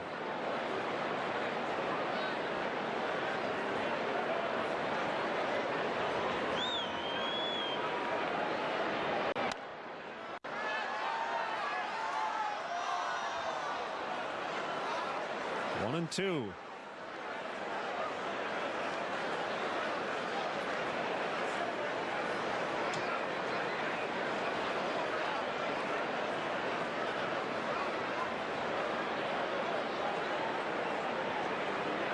Smith fires and he got him. That was a wayward slider. Let's check in once again with Kelly. Got a joke, Kelly? I wish I did, but Lynn stole all mine. Yes. So I'm going to try and talk about David Bodie instead and the infield work that he puts in before games. We've seen him out with Butterfield often, and I asked him when that began. He said really in the minors when he was only getting to play every 4 or 5 days. He made these 4 days in between really count everything he could at game speed, pre-BP work it was. But now, you know, depending on where he's starting, he gets out here, and today it was all the work at second base. But let's say he's not starting for another couple days, he'll put in an hour of work, guys, at all the different positions with Butterfield on the infield. But I like Butter's word. He calls it a 20-minute cleanse because he feels like Bodie sometimes overdoes it, if you will. Thank you, Kelly. Yeah, and that's Did you hear the rumor about Butter? I'm not going to spread it. I got that one from Twitter. Thank you. I will give him credit. Sorry. Continue. Had to do it. Yeah, I don't remember where I was going there. Oh, I was talking about the work. Yeah, yeah. I think it's really important to continue to work, and as the weather heats up and the more and more playing time David gets, he's going to have to monitor that. He's a grinder. He loves to practice, and you got to find that fine line between honing your game and wearing yourself out. And Butter is one of the best coaches I've ever been around, and yes, he certainly knows that. And he knows when to push and when to have guys back off. In the air to right. Into the seats out of play. Thanks, James, on Twitter for the Butter joke. Perfectly timed. And he's just, yeah, he's the best. Brian Butterfield has been doing this a long time, and the Cubs are thrilled to have him. Yeah, you talk about a guy that puts in work, man. He every ballpark, he knows every nuance, every bounce, every angle. So he knows what he's doing with his base runners. And all third base coaches pay attention to that. But I think Butter maybe takes it to another level. Well, Smith has struck out 5 in a row since the Almora home run.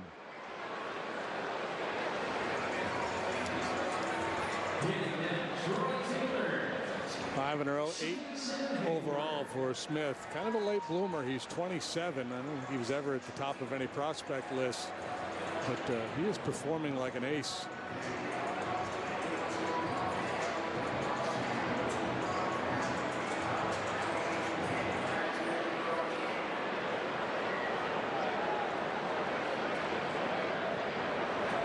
Lefty, and the pitch bounces in front of the plate.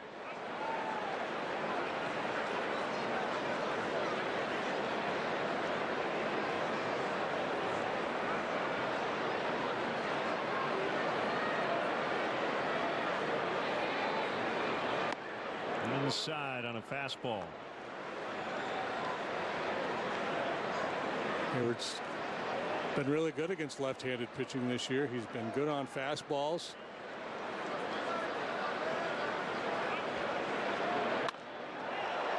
On the left center, and it's caught by Granderson. Kelly checks in on Twitter. Not Kelly Kroll, Kelly Logue. Hey, you hear about the wedding between the TV and the antenna? No. The ceremony was okay, but the reception was amazing.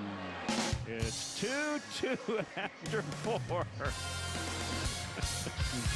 love it. Looking for the perfect SUV value? Look no further.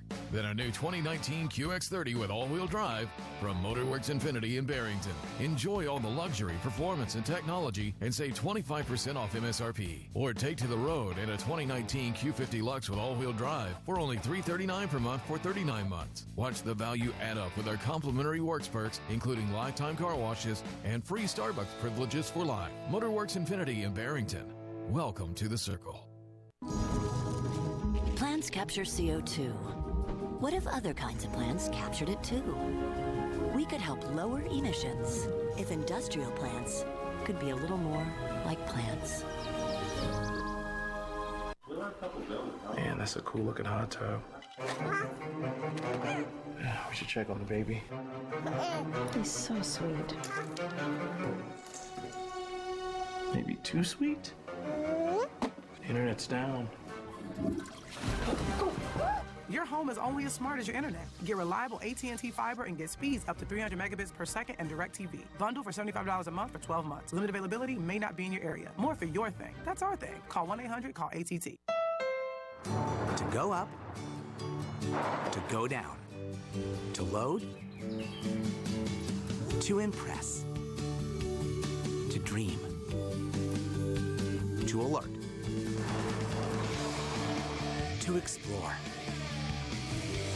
to chat. For everyone, Pilot, CR-V, and HR-V from Honda. Awarded Best SUV Brand for 2019. Welcome back.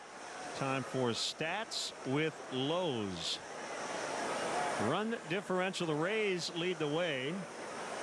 And not a big surprise, they have the best winning percentage in baseball.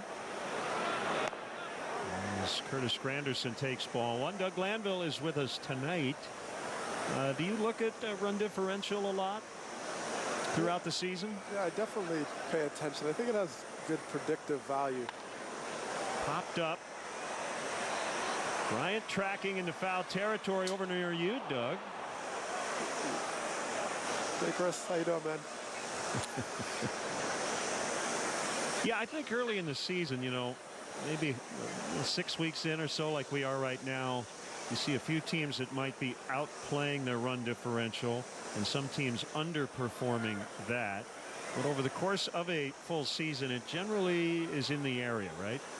Yeah, I mean, I think you get a sense of, you know, how many runs you're scoring versus what you're giving up, and it gives you a framework to look at the context of your wins. You know, if you're getting outscored every night and you're 15 games over 500, it brings into question your ability to sustain it as a team. So the Cubs being #1 in the National League in terms of how much they outscore their opponents in an aggregate, that is, you know, it's a positive sign for where they are, certainly on both sides of the ball, stopping runs and scoring runs.